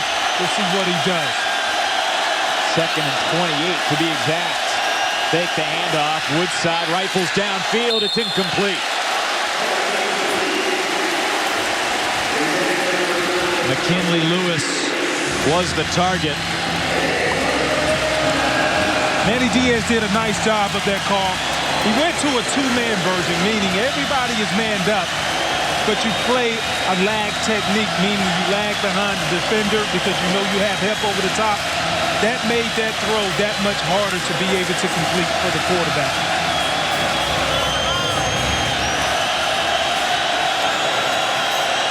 After no football for the last couple weekends, these fans have come to support the Canes today. On third and very, very long. Woodside's going to run for it. Quarterman chasing him. Shoves him out of bounds near the 30. But it'll be a punting situation for the Toledo offense. This is the second win for the Miami defense. I'll say. They came out, totally changed their mindset, understanding, let's not do more than what's asked of them. Communicate. They got off the field. Braxton Berrios is back there to return the punt. Also worth mentioning, it had been a while since Toledo had been called for a penalty, but that tripping call really hurt. Yeah, it did. Rugby-style kick by Flint.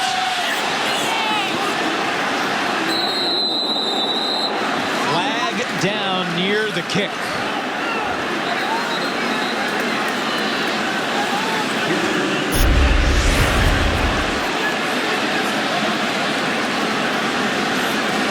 Oh, no. I know the coaches are over there screaming, hey, he ran There's into no his foul leg. for roughing the kicker. The kicker carried the ball outside the tackle box. By rule, it is not a foul. First down, Miami. And that is a great rule. But my point is this. You're 4th and 12.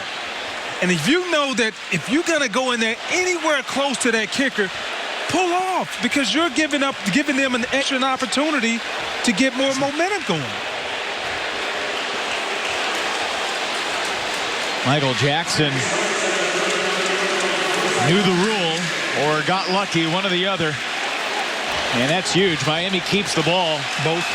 Would have been a personal foul to give Toledo a new set of downs. How about this? The fans have realized that number 1 Mark Walton is back in the ball game. To the right of Malik Rozier in the backfield. They fake the handoff. Rozier tugged down from behind. That's Marquise Moore, the senior D tackle, his first sack of the season. Marquise Moore did a very nice job of using his hands. He engaged by getting the offensive tackles, moving his hands off of his shoulder pass, and that's how he was able to make the transition to get the sack. You ever rip a quarterback's jersey when you were going after him? I was trying to do more than that. That's fair. And you often did. Loss of 4, 2nd and 14. Again, fake the handoff. It's Berrios downfield. He curls around into Toledo territory. Berrios exploding down to the 10. 55 yards for Braxton Berrios. Defensively, Toledo said, we are going to make Malik Rozier beat us. How? They loaded the box and left one-on-one opportunity. Look at all of the guys in the inside, meaning it leaves fair game for Braxton Berrios. He's very hard to cover one-on-one. Rozier loops it, end zone! Touchdown! Dale Harris!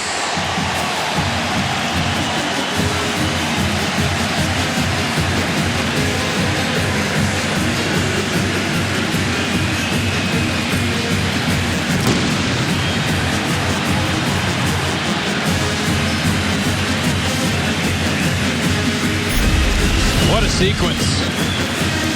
Great sequence of plays. And the thing I'm impressed with is the play call.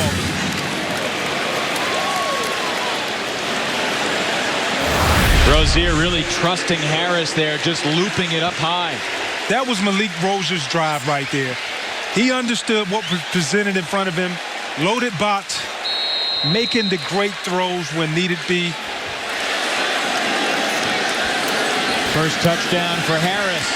Badgley's kick is true. This has been a game of runs. Miami scored 10 straight. Toledo scored 16 straight. And now 14 in a row for the Hurricanes. 3 plays, 61 yards for Miami. The power play of the game brought to you by Honda Generators. Braxton Berrios, not typically a guy associated with power, but he's got some giddy up to him. Well, Braxton does so well. He's going to find that soft spot in any zone. He's the type of player you could put him anywhere. He knows everyone's position just because he's so diligent and making sure that I'm going to be ready when my number is called. Well, still a one-possession game. Still lots of time remaining.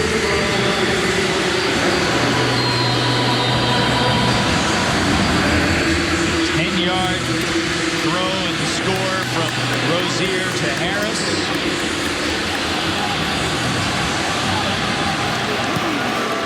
Deontay Johnson won't have a return.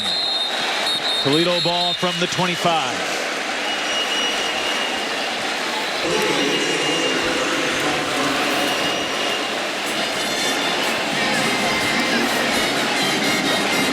Rockets have beaten a bunch of great teams in the past. They've got 9 wins all time against ranked opponents. Great success going to bowl games, winning bowl games. 3-0 for the 3rd season in a row, but work to do late 3rd quarter today. Looks like they're going to throw it on this play, Takia. Yeah, I would think so without anybody being in the backfield. You don't want to run a QB draw right at Shaq Quarterman, although now Swanson joins Woodside. To the outside, John Bay Johnson dropped it.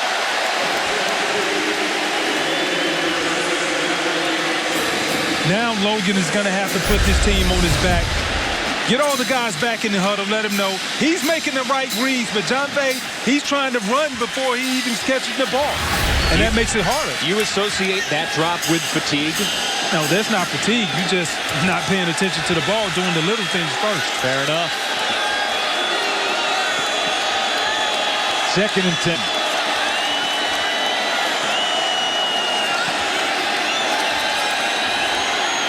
Woodside. Victimized by a drop again. This time it was Jordan Fisher.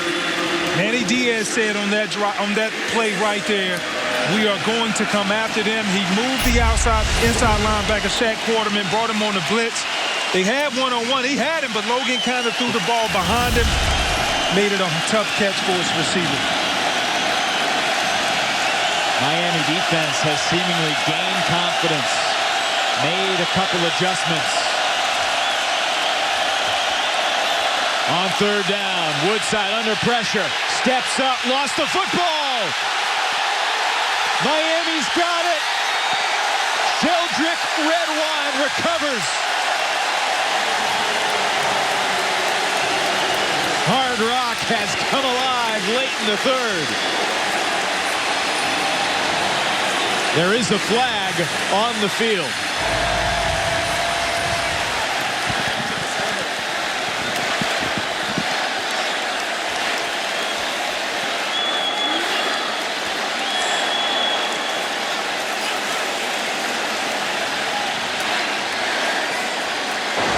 After the play was over, unsportsmanlike conduct on Miami number 22. Took his helmet off. 15-yard penalty. 1st down Miami. That's number 22's first unsportsmanlike of the game.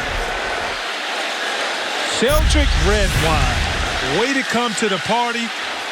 And I think this is worth mentioning. They're coming after Toledo's quarterback, Logan, made him fumble. But the reason why he took his helmet off is because he knew they owed him the turnover chain, baby. He's celebrating, which you should not do. I understand you're happy it's a big game, but now he's trying to go get the turnover chain. Yeah, he'll be wearing some bling on the sideline right now. To you. Nice job. Not on the penalty, though. From the 36, Mark Walton's first carry of the 2nd half's a big one. So explosive when he gets his hand on the rock. 17 yards on the sprint from Walton. Miami won the first quarter. Toledo won the second.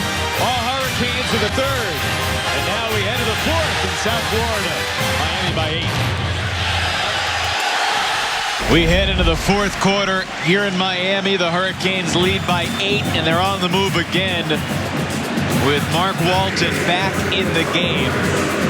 He ran out of his cleat on his last run, lost his shoe while gaining 17 yards.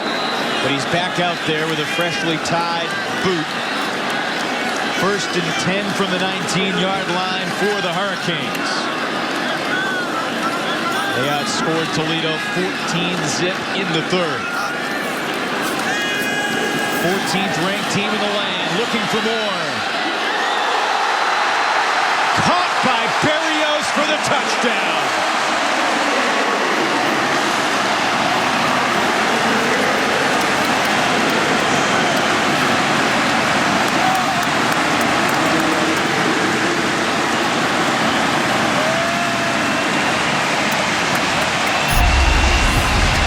Nice execution. Take one receiver, send him outside. Isolate Berrios one-on-one. Great throw by Malik Rozier. He put it in a place to where only Berrios was able to get it. Rozier loves it. Go down and show him some love, baby. Berrios beating DeDarlo Blue to the corner. Second touchdown of the season for Berrios. Offensive coordinator calls him the previous play Mr. Fundamental. Was a catch in the end zone for a touchdown. The play is under further review. Let's take another look, shall we?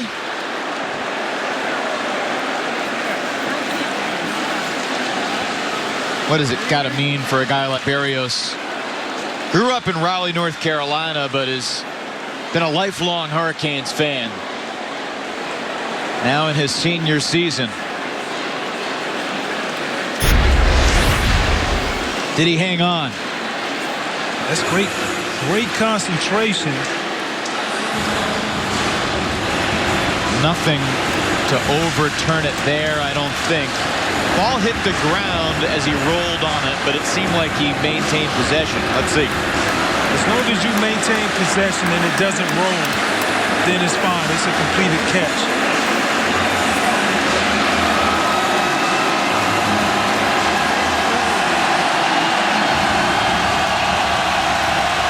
That's a touchdown. Yeah.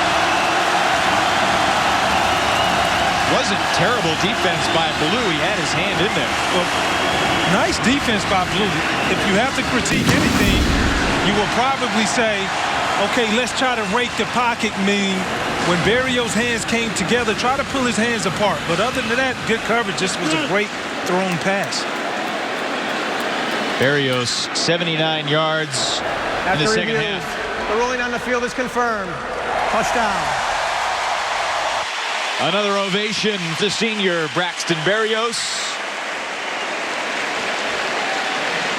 And the Hurricanes have their largest lead of the day.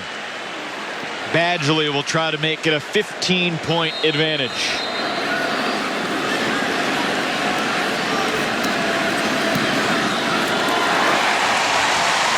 First play of the fourth quarter. The Hurricanes add to their lead, and goodness, they have taken charge in the second half. Travis Homer first from 19 yards out, and then Malik Rozier went to work. Braxton Berrios stepped up. Huge play going across the middle. And they like him in these situations like that. Isolated him against the middle. And then the last throw, Rozier showing a little touch pass in the end zone. Defensively, just great pursuit by them. He goes over. Where's the turnover chain? I have the turnover chain, and let me show it off. And then what we just saw, Braxton Berrios coming down with a great concentration over Blue. That's the reason why these guys have been able to not only come back and take over the momentum, but come back with 3 straight scores.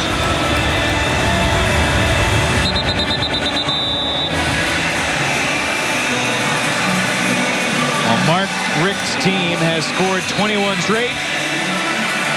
You wonder, will there be another sway of momentum here? Does Toledo have it in them? Well, I know they have it in them as long as they have Logan Woodside, their quarterback. I can tell you that for sure. Johnson takes a knee. Woodside will begin the drive from the 25-yard line. In order for Toledo to regroup right now, Evan, it's important that Logan Woodside, he continues to play the way that he's been playing. Last drive, he played well other than the fumble, but he needs help from his receivers being able to catch the ball, not putting them in long yardage situations. That's when they're not good. When they're 3rd and 10 or longer, they're not a good football team trying to convert, but anything under that, that's when they play better. Toledo had 679 yards of offense last week, only 356 today. Got a quarter still to go. That ball's tipped and nearly picked off. Jaquan Johnson wants it back. Malik Young on the coverage. With nice pressure up front, getting in the windows. What have you noticed about the Miami defense and how they have shifted here in the second half? Well, they're playing with the belief now.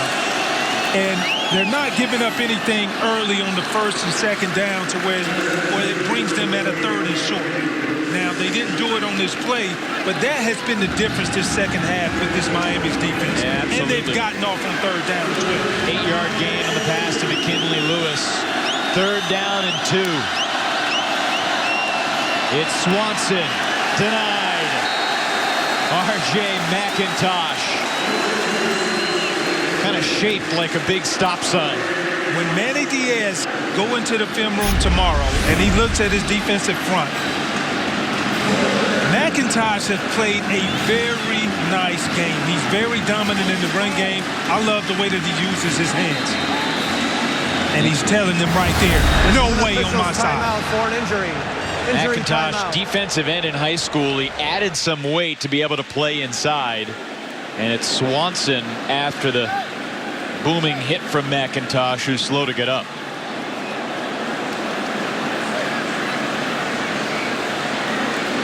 We'll take a timeout. Swanson, one of the top running backs in the MAC, slow to get off the field. Here's to believing. Behind Kareem Hunt last year, collected a ton of yards, almost 600. Second team All-MAC a couple years ago. Next week on ACC All Access, we feature one of the ACC's top young quarterbacks. Duke redshirt sophomore Daniel Jones talks about his relationship with his mentor and coach, David Cutcliffe. That's next week on ACC All Access. Check your local listings to find it on your regional sports network. 4th and 2 after the Swanson injury halted play from your own 33. The punting unit is on the field. Too early to consider going for this on 4th and short? Yeah, it's too early. Too much football left to be played. And if they didn't get it, I mean, it's an easy scoring opportunity for the Canes. 5th punt of the game for Flint. Miami was certainly aware of a possible fake. They didn't try to set up any return. Berrios takes the fair catch. Well, Mark Richt trying to bring this program back to prominence. 17 true freshmen played last week. The freshman standouts brought to you by Jimmy Johns. And these are Mark Richt's guys. Guys that are learning about his system and excelling early. Now, what message does that send out to the rest of America with the recruits? They know, hey, not only do I got a chance to come in and play as a youngster, but I'll be on a good football team as well. Is that something that recruits really care about? Absolutely. Everybody wants to play. That's fair. Even you, Evan. And Mark Richt did say that he doesn't like the redshirt guys anymore. He said it's hard enough to keep guys here for 4 years, let alone 5. Mark Walton might be just a 3-year guy the way he has run the ball today. That's his 8th carry of the day. And he's over 170 yards on those 8 totes. Now, let's not get it twisted. Since Mark Walton has came back into the football game, he has lit a fire up under this offense.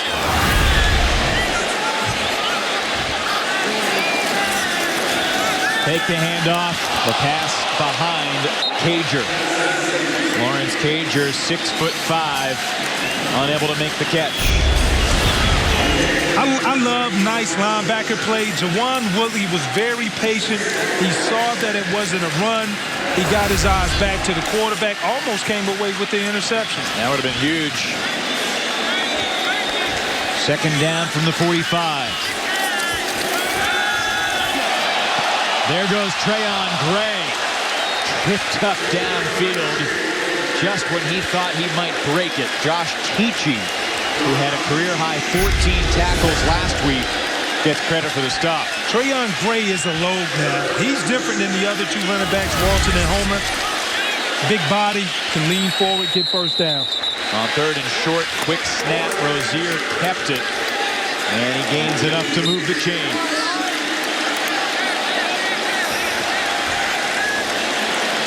No surprise, TK. Miami's already got more yards in the second half than they had in the first half. Yeah, and you have to credit a lot of that. When they came out in the second half, they went hurry up, speed up the tempo a little bit. In Toledo territory, Rozier completes it.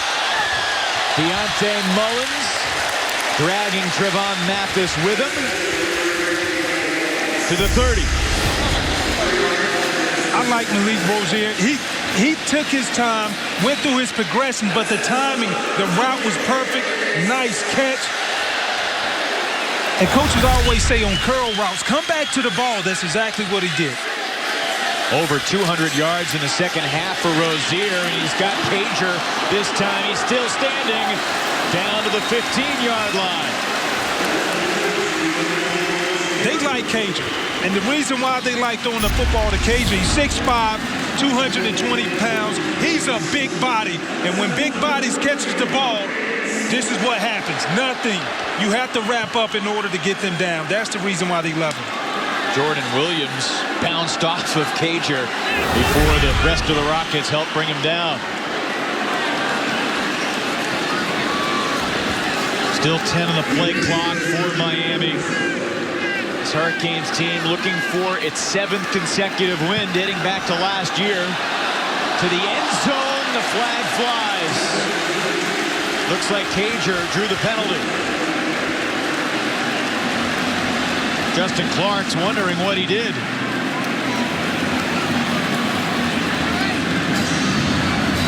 Pass interference. Defense number 2. The ball will be placed at the 2-yard line. First down. Cager is on the outside. He sees the one-on-one. It looks like they're fighting amongst each other. Cager had the jersey of Clark, if anything. Yeah. Tough call for the redshirt freshman, Justin Clark. Now Miami ball down at the 2-yard line. Backup center Corey Gaynor is in the game on the line. They fake the handoff. They dish it to the end zone. It's complete to the tight end. Herndon was lined up as a fullback. He's got the touchdown, and the Hurricanes are rolling today here in the second half.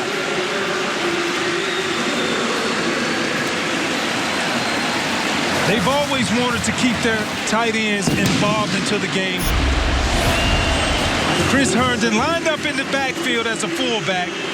And when you speed up the tempo, you give the defense no time to recognize what personnel is out of position. It makes it hard for guys to be accounted for.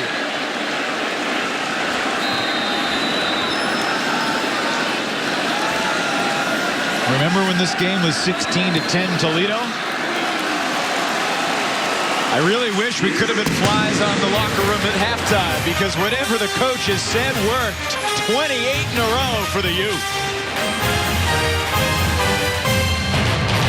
Well, coming up next weekend on many of these same stations, the Pitt Panthers back at Heinz Field, looking to get back on track. And then the second game of the doubleheader, you'll see the Heisman Trophy winner from last year, Lamar Jackson. Rice, Pittsburgh, Murray State, Louisville, beginning at noon Eastern time next Saturday. Next Saturday, the final day of September. This, the first Saturday of the fall. starting to feel like football season. It's great to have the Hurricanes back on the field. Deontay Johnson unable to swing the momentum with that return. Romeo Finley with a special teams tackle for Miami. Now it's important for Logan Woodside to get these guys on the football field and say, hey, we don't have to get it all back on one play, but everything we do needs to be positive yardage. We cannot afford to take any negative yardage losses. In the second quarter, they scored on 4 consecutive drives. The 1 touchdown, the 3 field goals. Kicked the final field goal in the last play of the first half, an untimed down after a Miami penalty when they initially missed the field goal. Can they generate something here? Woodside, Scott Thompson in the pocket in the zone, and he gets clobbered from behind by McLeod. He goes flying in for the tackle. Another play action fake. Cody Thompson running right up the seam, untouched. Very easy pitch and catch for these guys. Pardon. Perry with a stop. Tompkins out of the backfield. Scurries his way for another chunk. And that'll move the chains again.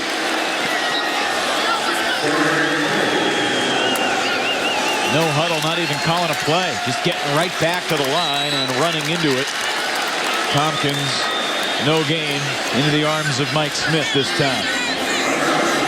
Miami's rotating their entire front four, getting new bodies in, making sure the guys stay fresh.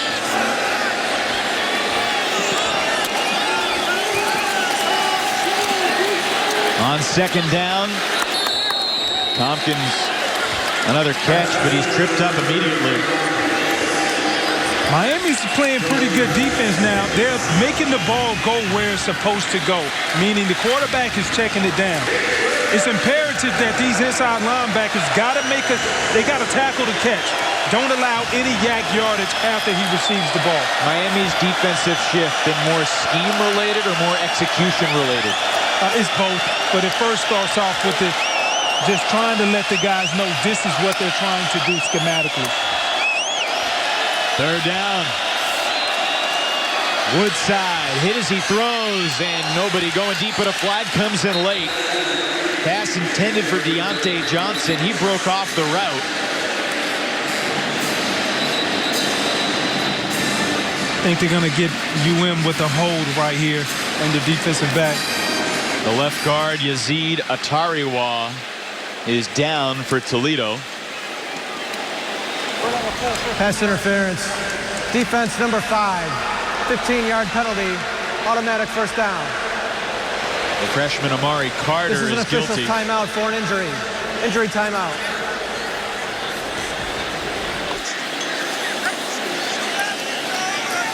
So the Rockets catch a break. They convert the third down thanks to the penalty. This is certainly a concern, though. Yazid Atariwa, 6'4", 315-pound junior, getting looked at by the training staff. Timeout. Floor. To go. Injured Rocket is Yazid Atariwa. And on the last play, which resulted in a pass interference penalty to prolong the drive, you see number 78 rolled up upon at the very end there by Joe Jackson. Hate to see that happen. You go through off-season training and you try to prevent injuries from happening, making sure your body's in shape and making sure you're strong. But, you know, this is a prime case of example of, regardless of whatever you may do, you know, sometimes, you know, things happen. Wishing him all the best.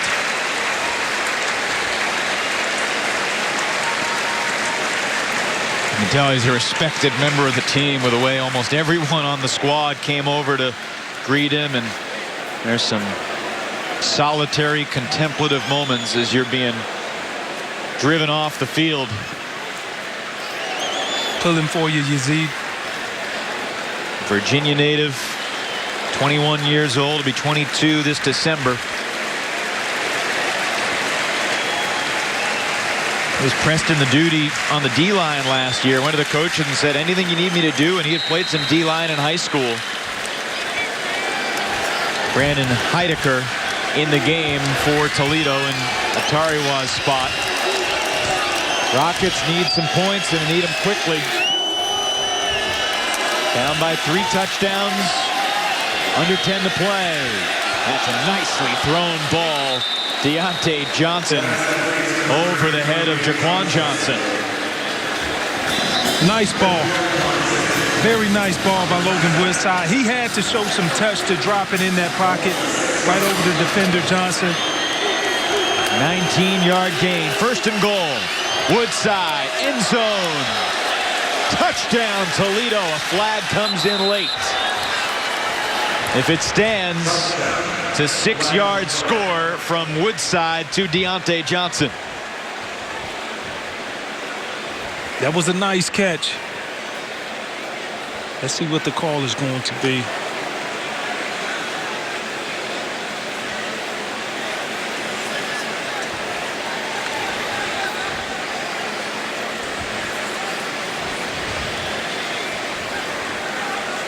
Long conversation.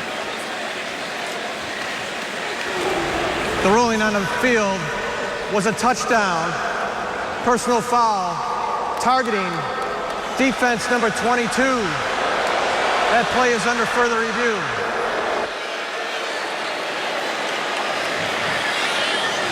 Okay. Let's find Sheldrick Redwan. Left side of your screen. You can make a case. What do you think, TK? I don't know. I don't see that as targeting. He led with his shoulder.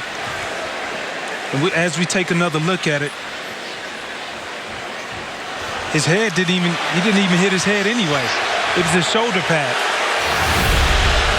But I understand them trying to make sure kids are being safe and they're playing the game the right way. Saw Deontay Johnson bobble the ball as he got hit and somehow hung on despite the sting of the contact.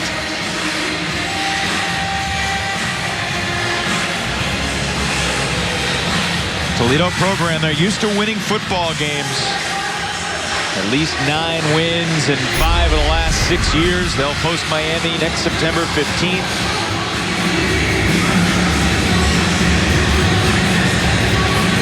On the second look, he doesn't lead with a helmet. No. Would you be surprised if this stands? I would be very surprised if this stands. Very surprised. But I tell you what, we got to give credit to Deontay Johnson for that catch, though. That was a nice catch. They're taking a lengthy look at this replay.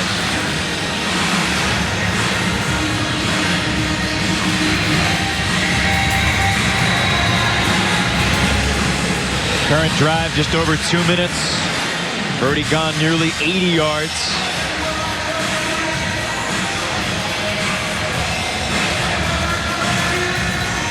If it stands, then Redwine would be ejected. Regardless, Toledo's going to get back within 2 scores. After review, there is no targeting. The contact was to the shoulder. The ruling of a touchdown is confirmed. There is no 15-yard penalty, and number 22 can remain in the game.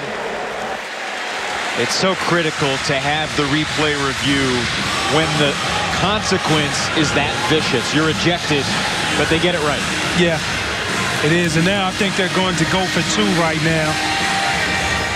Trying to make it a 14-point game with 9:21 to go.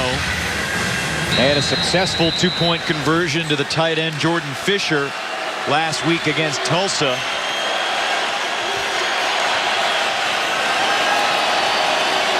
Woodside in the shotgun. Shovels it. Tompkins. Did he get there? Yes. Line judge said he was in. It was very close.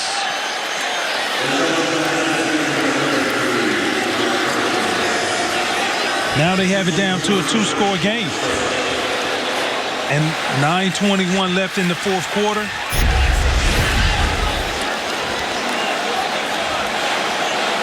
Nice play call. I really like how. Ooh, I don't know.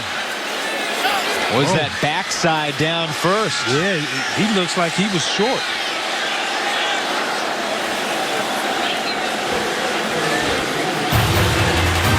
We'll check that replay. Referee will as well. 9:21 to play.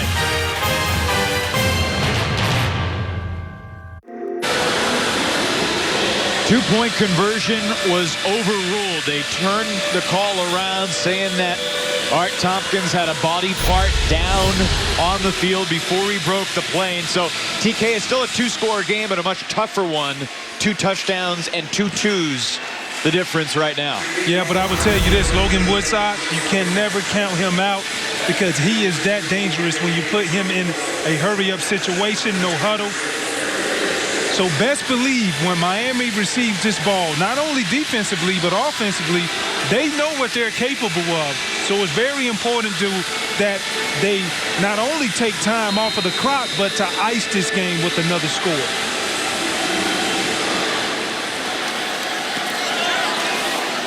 Jeff Thomas will not return it. Let's talk about the second half Malik Rozier has put together. So far in the second half, he's 15 of 18 for 239 yards and 3 scores.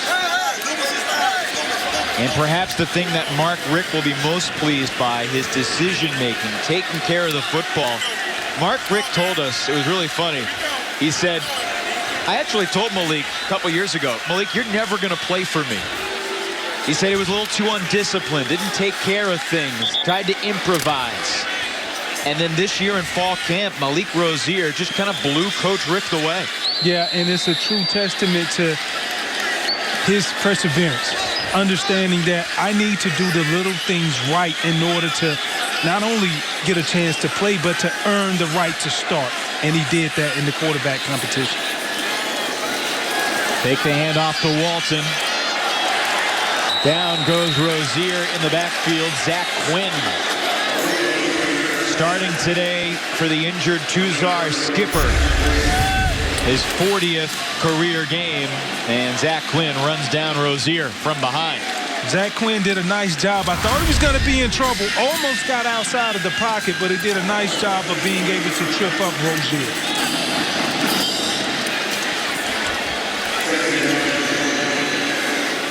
Rozier still retying that cleat that he lost. 10-yard loss on the play. 2nd and 20. Rozier sets up the screen to Walton. Tyler Gauthier had a lead block. And still a ways to go on the upcoming 3rd down. Time for Toyota's Let's Go places. And it's been an interesting week for Miami. They didn't practice here at home on the Coral Gables campus. They were working out at the ESPN Wide World of Sports complex in Orlando.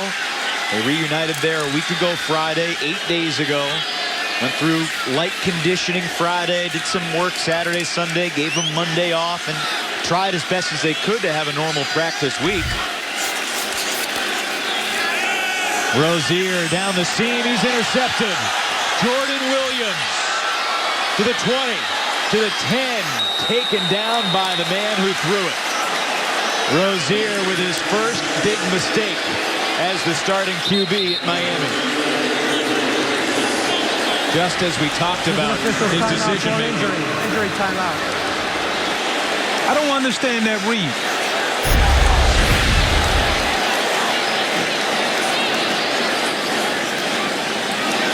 It seems like him and his receiver, they were on the wrong page.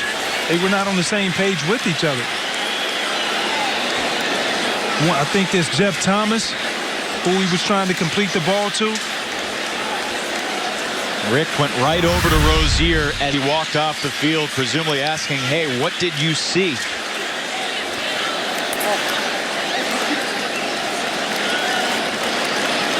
First interception of the year for the sophomore Jordan Williams, and that's potentially a game-changing turnover because now Toledo's got the ball at the Miami 8-yard line.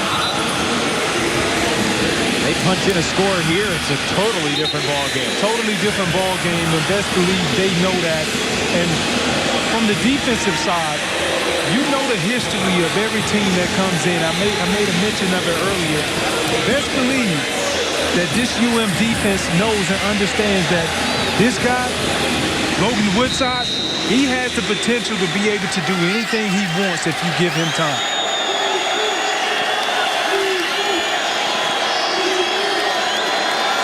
Woodside with company in the backfield. He options Johnson in motion. Looking to throw. Woodside. Complete. Towing the sideline. Deontay Johnson with an incredible catch.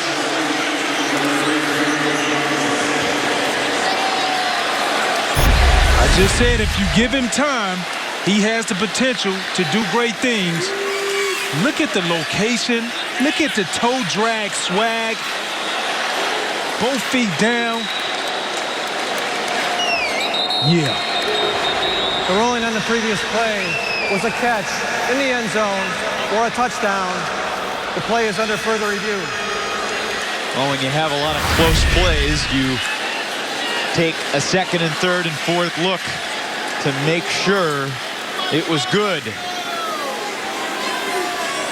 It's amazing how Woodside threw this, so he would have to make a shoestring catch.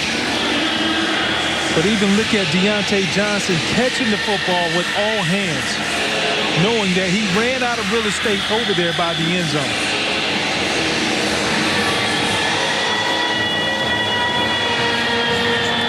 Looks good to me. Looks good to me, even with some green to spare before he gets out of bounds. After review, the ruling on the field is confirmed. Touchdown. They'll obviously go for two to try to make it a one-possession game. Obviously, if Tompkins had gotten in on the previous two-point try, then they'd be in position to just kick the point after. Yep. And the truth be told right now for Toledo, this is the biggest moment of the game right now. You think? It is. Because they have time. If they can convert this two-point conversion, it instantly changes the momentum of the game in their favor. Woodside, quick throw, caught, and it's an 8-point game. The chemistry between Woodside and Deontay Johnson today has been something. He's got 8 catches, 2 touchdowns, and now give him the two-pointer too. He knew he was going there right from the start. And you talk about, a lot of times when you talk about defense or just playing great defense, it starts with the alignment. If your alignment is not correct, it's giving the quarterback all of the answers to the test before the ball is snapped. And that's exactly what you saw right there with number 12, Malik Young, just sitting hard in the inside and not even moving. 38-16, it feels like just a couple minutes ago, and all of a sudden, 14 straight points and about 104 seconds of game action for the Rockets. Last week at home against Tulsa, the 3rd biggest comeback ever in Toledo football history. 100 years of Toledo football celebrated last week in a historic comeback. They were down 28-7, won at 54-51. Jeff Thomas will take a knee, and what will Malik Rozier be contemplating as he retakes the field here after his last throw was his biggest mistake in a Hurricanes uniform? Well, I'm pretty sure that he knows I got to make up for it, but being a smart quarterback, you know you can't try to get it all back within one play. So how I see it, when the UM take the field, when the Canes take the field coming up, let's do what we do best. And what is that? Give the ball to Mark Walton and let him run. What a day Walton has had. Turbulent, I think, would be a good way to describe it. There have been some points where he's been smooth sprinting in the open field. Other times when he's been limping around. Rozier to Berrios. Out to the 33, a gain of 8. But that goes to show you. You look at this play call, you think they would have came out and ran it because of the interception? No. Mark Richt is not afraid. He's going to put it back into the hands of his quarterback, Malik Rozier. Rozier over 300 yards now after that completion. Back to Berrios again. On the outside, using his speed and across midfield. Ronnie Jones brings him down after an 18-yard run. Now, this is great football right here. Look at Braxton Berrios. He knows he's catching the little swing pass. But Harley, the receiver, he's blocking, but he stayed in bounds. That was very good. Walton shimmies past one man and spins through the grasp of another. Another 12-yard gain for Mark Walton. Like every time he touches the ball, it's a first down. If you want to stay in good graces, you got to feed the guy who is going to feed you back. Mark Walton is that guy. Game changer at his best. Quickly to Herndon, letting him do some run after the catch. Now what you're starting to see, Toledo's defense is tired. You think? They're tired now because every time they've been on the field over the last 3 drives, it's been close to 10-play drives sustained by the UM Hurricanes.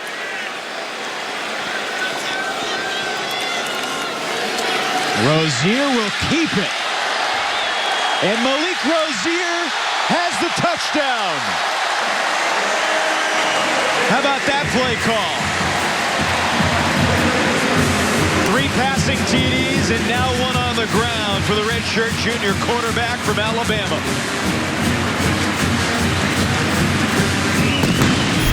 It's a nice bounce back drive. Lawrence Cager, he knows his quarterback is holding the ball, but look at the blocking downfield. He completely erases his defensive back. I thought he was offensive lineman. But it goes to show you the premium that they put on doing the little things right. Talked about the downfield blocking at the top of the show. It's usually benefited a guy like Walton, but here Rozier takes advantage untouched for the 23-yard touchdown run.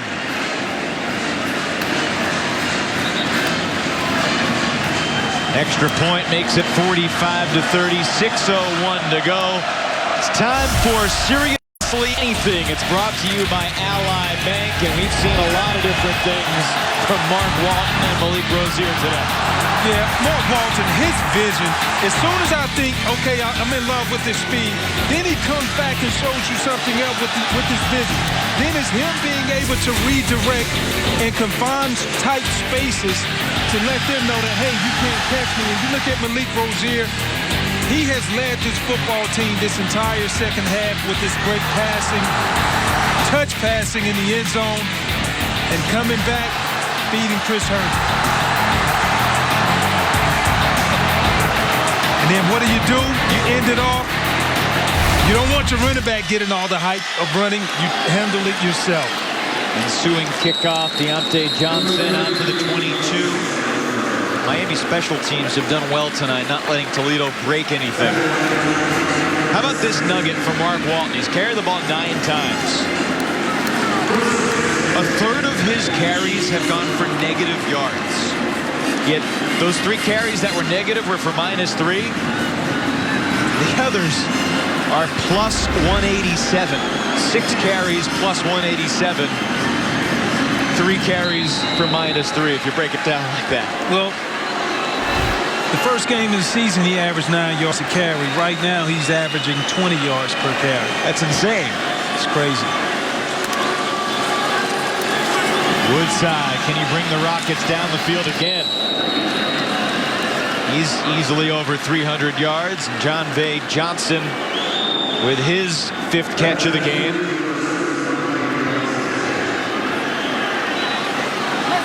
Woodside is on his way to breaking Bruce Gradkowski's record for most passing yards in Toledo history.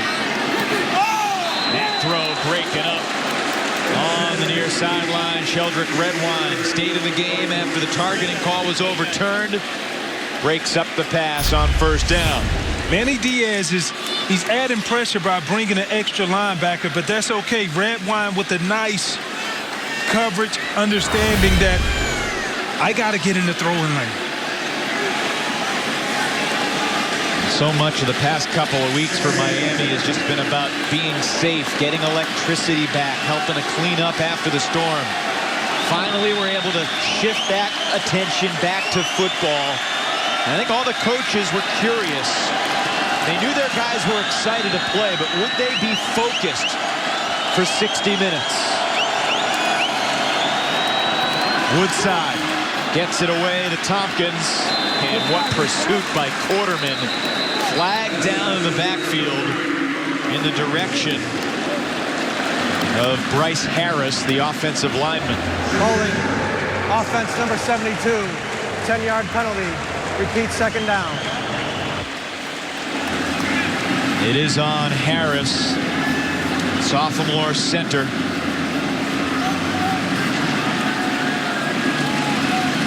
You go back to the first half, TK, some of the penalties that Toledo had to overcome, and they converted so many third downs, but now 10 penalties for 77 yards in the game for the Rockets.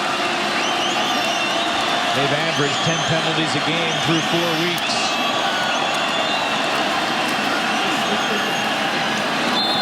Incomplete, looking for McKinley Lewis. Pass was a smidge behind him. And that sets up 4th and 20. I beg your pardon, 3rd down. It's 3rd down for Toledo. I think it's important to note Manny Diaz, over the past 3 plays, he's brought an extra linebacker or ran some type of line stunt up front. Now, with them having them in long 3rd down yardage right here, 3rd and 20, curious to see what type of formation on the coverage he's going to play in the back end. Deontay Johnson was trying to get his quarterback's attention. The snap is too high.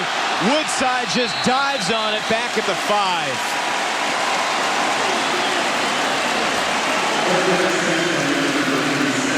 You don't think about how a mistake like that could cripple your chances.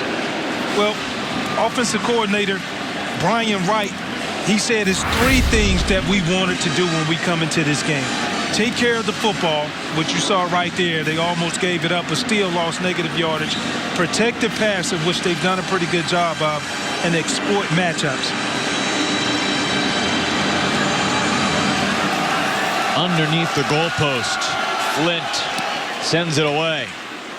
Fair catch called for by Berrios at the plus 43. 4:18 to go. Miami will try a little 4-minute drill to close this thing out. There's going to be a lot of talk, TK, over the next couple days. Of course, Miami has a quick turnaround. They've got Duke on the road on Friday this week. But let's go, Miami. The talk will largely be about how they responded to what they've been through. We saw earlier today, Florida State. Hard to say exactly what. I mean, they were playing a new quarterback up in Tallahassee, but NC State got the better of the Seminoles today. Yeah, and to your point, it's all about timing, understanding that you have to get back into playing shape, knowing how to tackle. You know, as much as you think that you don't need it, but you need those reps in between time, and they lost that. Mark Walton again shimmies to the outside, putting defenders and blenders down to the 27-yard line. I thought he had a problem with his foot earlier. But when you see this jump cut, he presses the line of scrimmage. Oh, nothing's there. Whoop. That's good football. Great eyesight and way to finish the run. And he has enough awareness to stay in bounds to keep the clock running. That carry actually brought his average down, unfortunately. He only gained 15. He was averaging 20 a pop. But he total right now 199 yards rushing. Not bad on 10 carries. This is Homer bulldozing into the secondary again. 6-yard gain. Timeout taken by Toledo. Toledo, that's the first of the half. Next week, Miami goes on the road to Duke. Duke got the better of North Carolina this afternoon. The Blue Devils won 27-17 at UNC, so Duke's 4-0. Meanwhile, Florida State, they're at Wake Forest next week. Seminoles are 0-2. The Deacs held on for a last-second one-point win in Boone against Appalachian State, so Wake Forest is also 4-0. Tests on the road for both Miami and FSU next weekend. Oh, no doubt. And just to stay with the game with Wake Forest, they are very tough to play at home, especially defensively. So it's going to be a big test for Florida State coming in there. On 2nd and 4.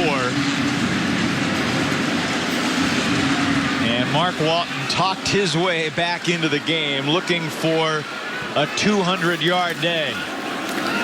And he's got it. Near the first down marker. This was before the play when Toledo called the timeout. Walton trying to talk his way back in there. Do you think he knew he had 199 yards? Do you think he knew he was just 1 yard short of having 200? Yeah, he did. You always knew how many sacks you had, I bet. Oh, you better know it. Because it was tied to incentives. Sure. Incentives means bring on the cash. Mark Walton looks like a guy who could make some money playing this game, perhaps as soon as next season. That's a conversation for another day, though. They have high hopes. This Miami team obviously picked to win their division. They've got a grind of a schedule coming up, though. They obviously lost their open date. Timeout. Toledo. Because of the postponement of the FSU game. Timeout. So they're at Duke next Friday, then an extra day to prepare for Florida State Saturday, October 7th. And then they do have a lot of games at home after that. Georgia Tech and Syracuse at home, at North Carolina. Virginia Tech, Notre Dame coming to South Florida. One thing we haven't talked about a whole lot since the start of the game is Amon Richards and what dynamic he will add to the Miami offense when his hamstring is 100%, if it's 100%. Well, he's the complete package. He can do everything, and it's one thing to be able to do everything, but to actually have a player that goes through with it. Amon Richards broke Michael Irvin's 31-year-old record for most yards by a Miami freshman receiving. Homer breaks another tackle. He's got another touchdown. That's the knockout punch delivered by the sophomore back, Travis Homer.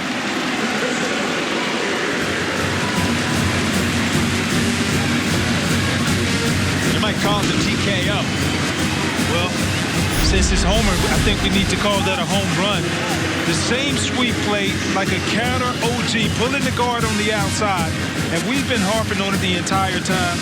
He's getting great downfield blocking by his receivers. Darryl Richards did an outstanding job of just staying with his defender, pushing him into the end zone. Miami's offense has hung half 100 on Toledo. Almost 600 yards of offense from the Hurricanes.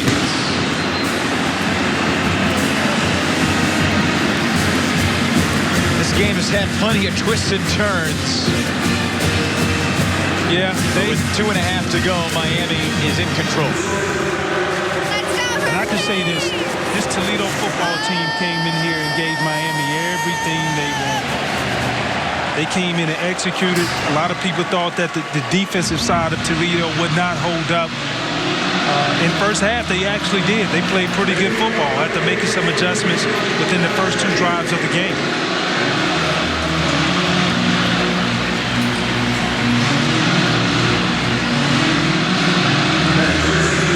Rozier, 27 of 36, 333, 3 touchdowns, 1 pick. He also had the rushing touchdown.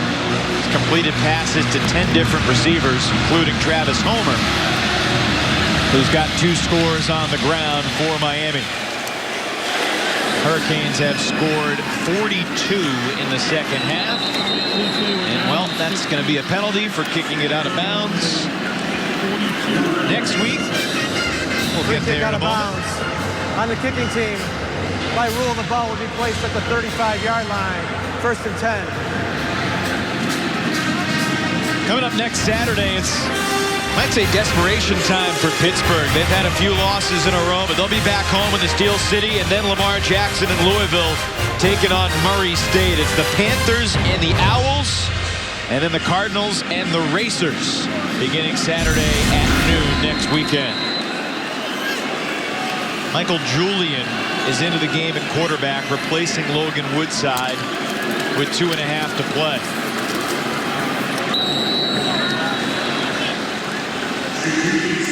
The momentum changes in this game have been wacky, and the score by quarter really indicates that, TK. Yeah, you look at it, Miami came out, struck first, 10-0. Then Toledo came back, made the adjustments. Halftime, pretty even. And then they come out in the third quarter. You see the adjustments that were made by Manny Diaz and his defensive unit that gave them back the momentum. We've seen over 1,000 yards of offense from the 2 teams combined. Julian throws it.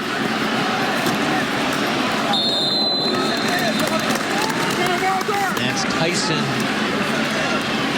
Narunashaka. Redshirt freshman receiver.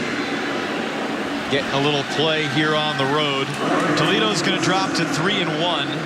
They begin conference play. Homecoming next game at the Glass Bowl. They do have a bye week after this one, though. They're off next weekend, and then October 7th, Eastern Michigan comes to Toledo to begin the MAC gauntlet. And again, Toledo, the preseason pick to win the conference. Trying to do so for the first time in 13 years. Julian's throw, incomplete. Intended for Darrell Richards.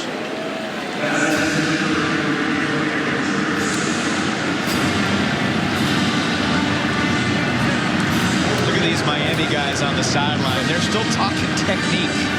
They got this one wrapped up, but they got to start practicing. They got one less day to prepare for the Blue Devils. Yeah, they do. And for this Miami Hurricanes football team, a couple of good pluses that's going to come out of this. They got to win up under hard situations, but they get more time to get their timing, conditioning back up under their feet, so they can have a chance to be able to, instead of making these adjustments in the second half, they can come out in the first half and just kind of stay on. Well, this past week was a strange week. It was kind of like a bowl because they were on the road, but there was no festivities. They haven't had classes since the hurricane stormed through, Hurricane Irma. That'll probably change this week, so you add in something else to think about, obviously, the classwork, with a quick week to get ready for Coach Cutcliffe's squad.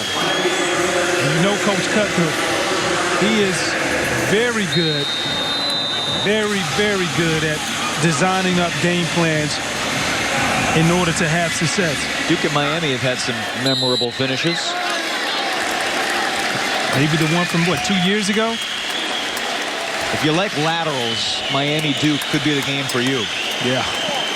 Hurricanes in victory formation. This will be their 7th straight win. They have lost 4 in a row, entering the Pittsburgh game early November last year. Mark Richt had never lost 5 in a row. They were staring that in the face, but they have bounced back. 4 straight wins to end the season. A victory over West Virginia in a bowl last December. And now Mark Richt's team is 2-0. Jason Candle And the Rockets fall to 3-1. 52-30 is the final. We'll have post-game reaction from Hard Rock Stadium when we return.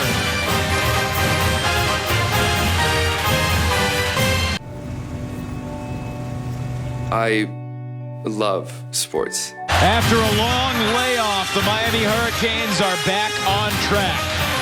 Still perfect, 2-0, the 14th ranked Canes with a huge second half. 52-30 the final. For Lindsey Rowley and Takeo Spikes, Evan Leffler saying so long from the U.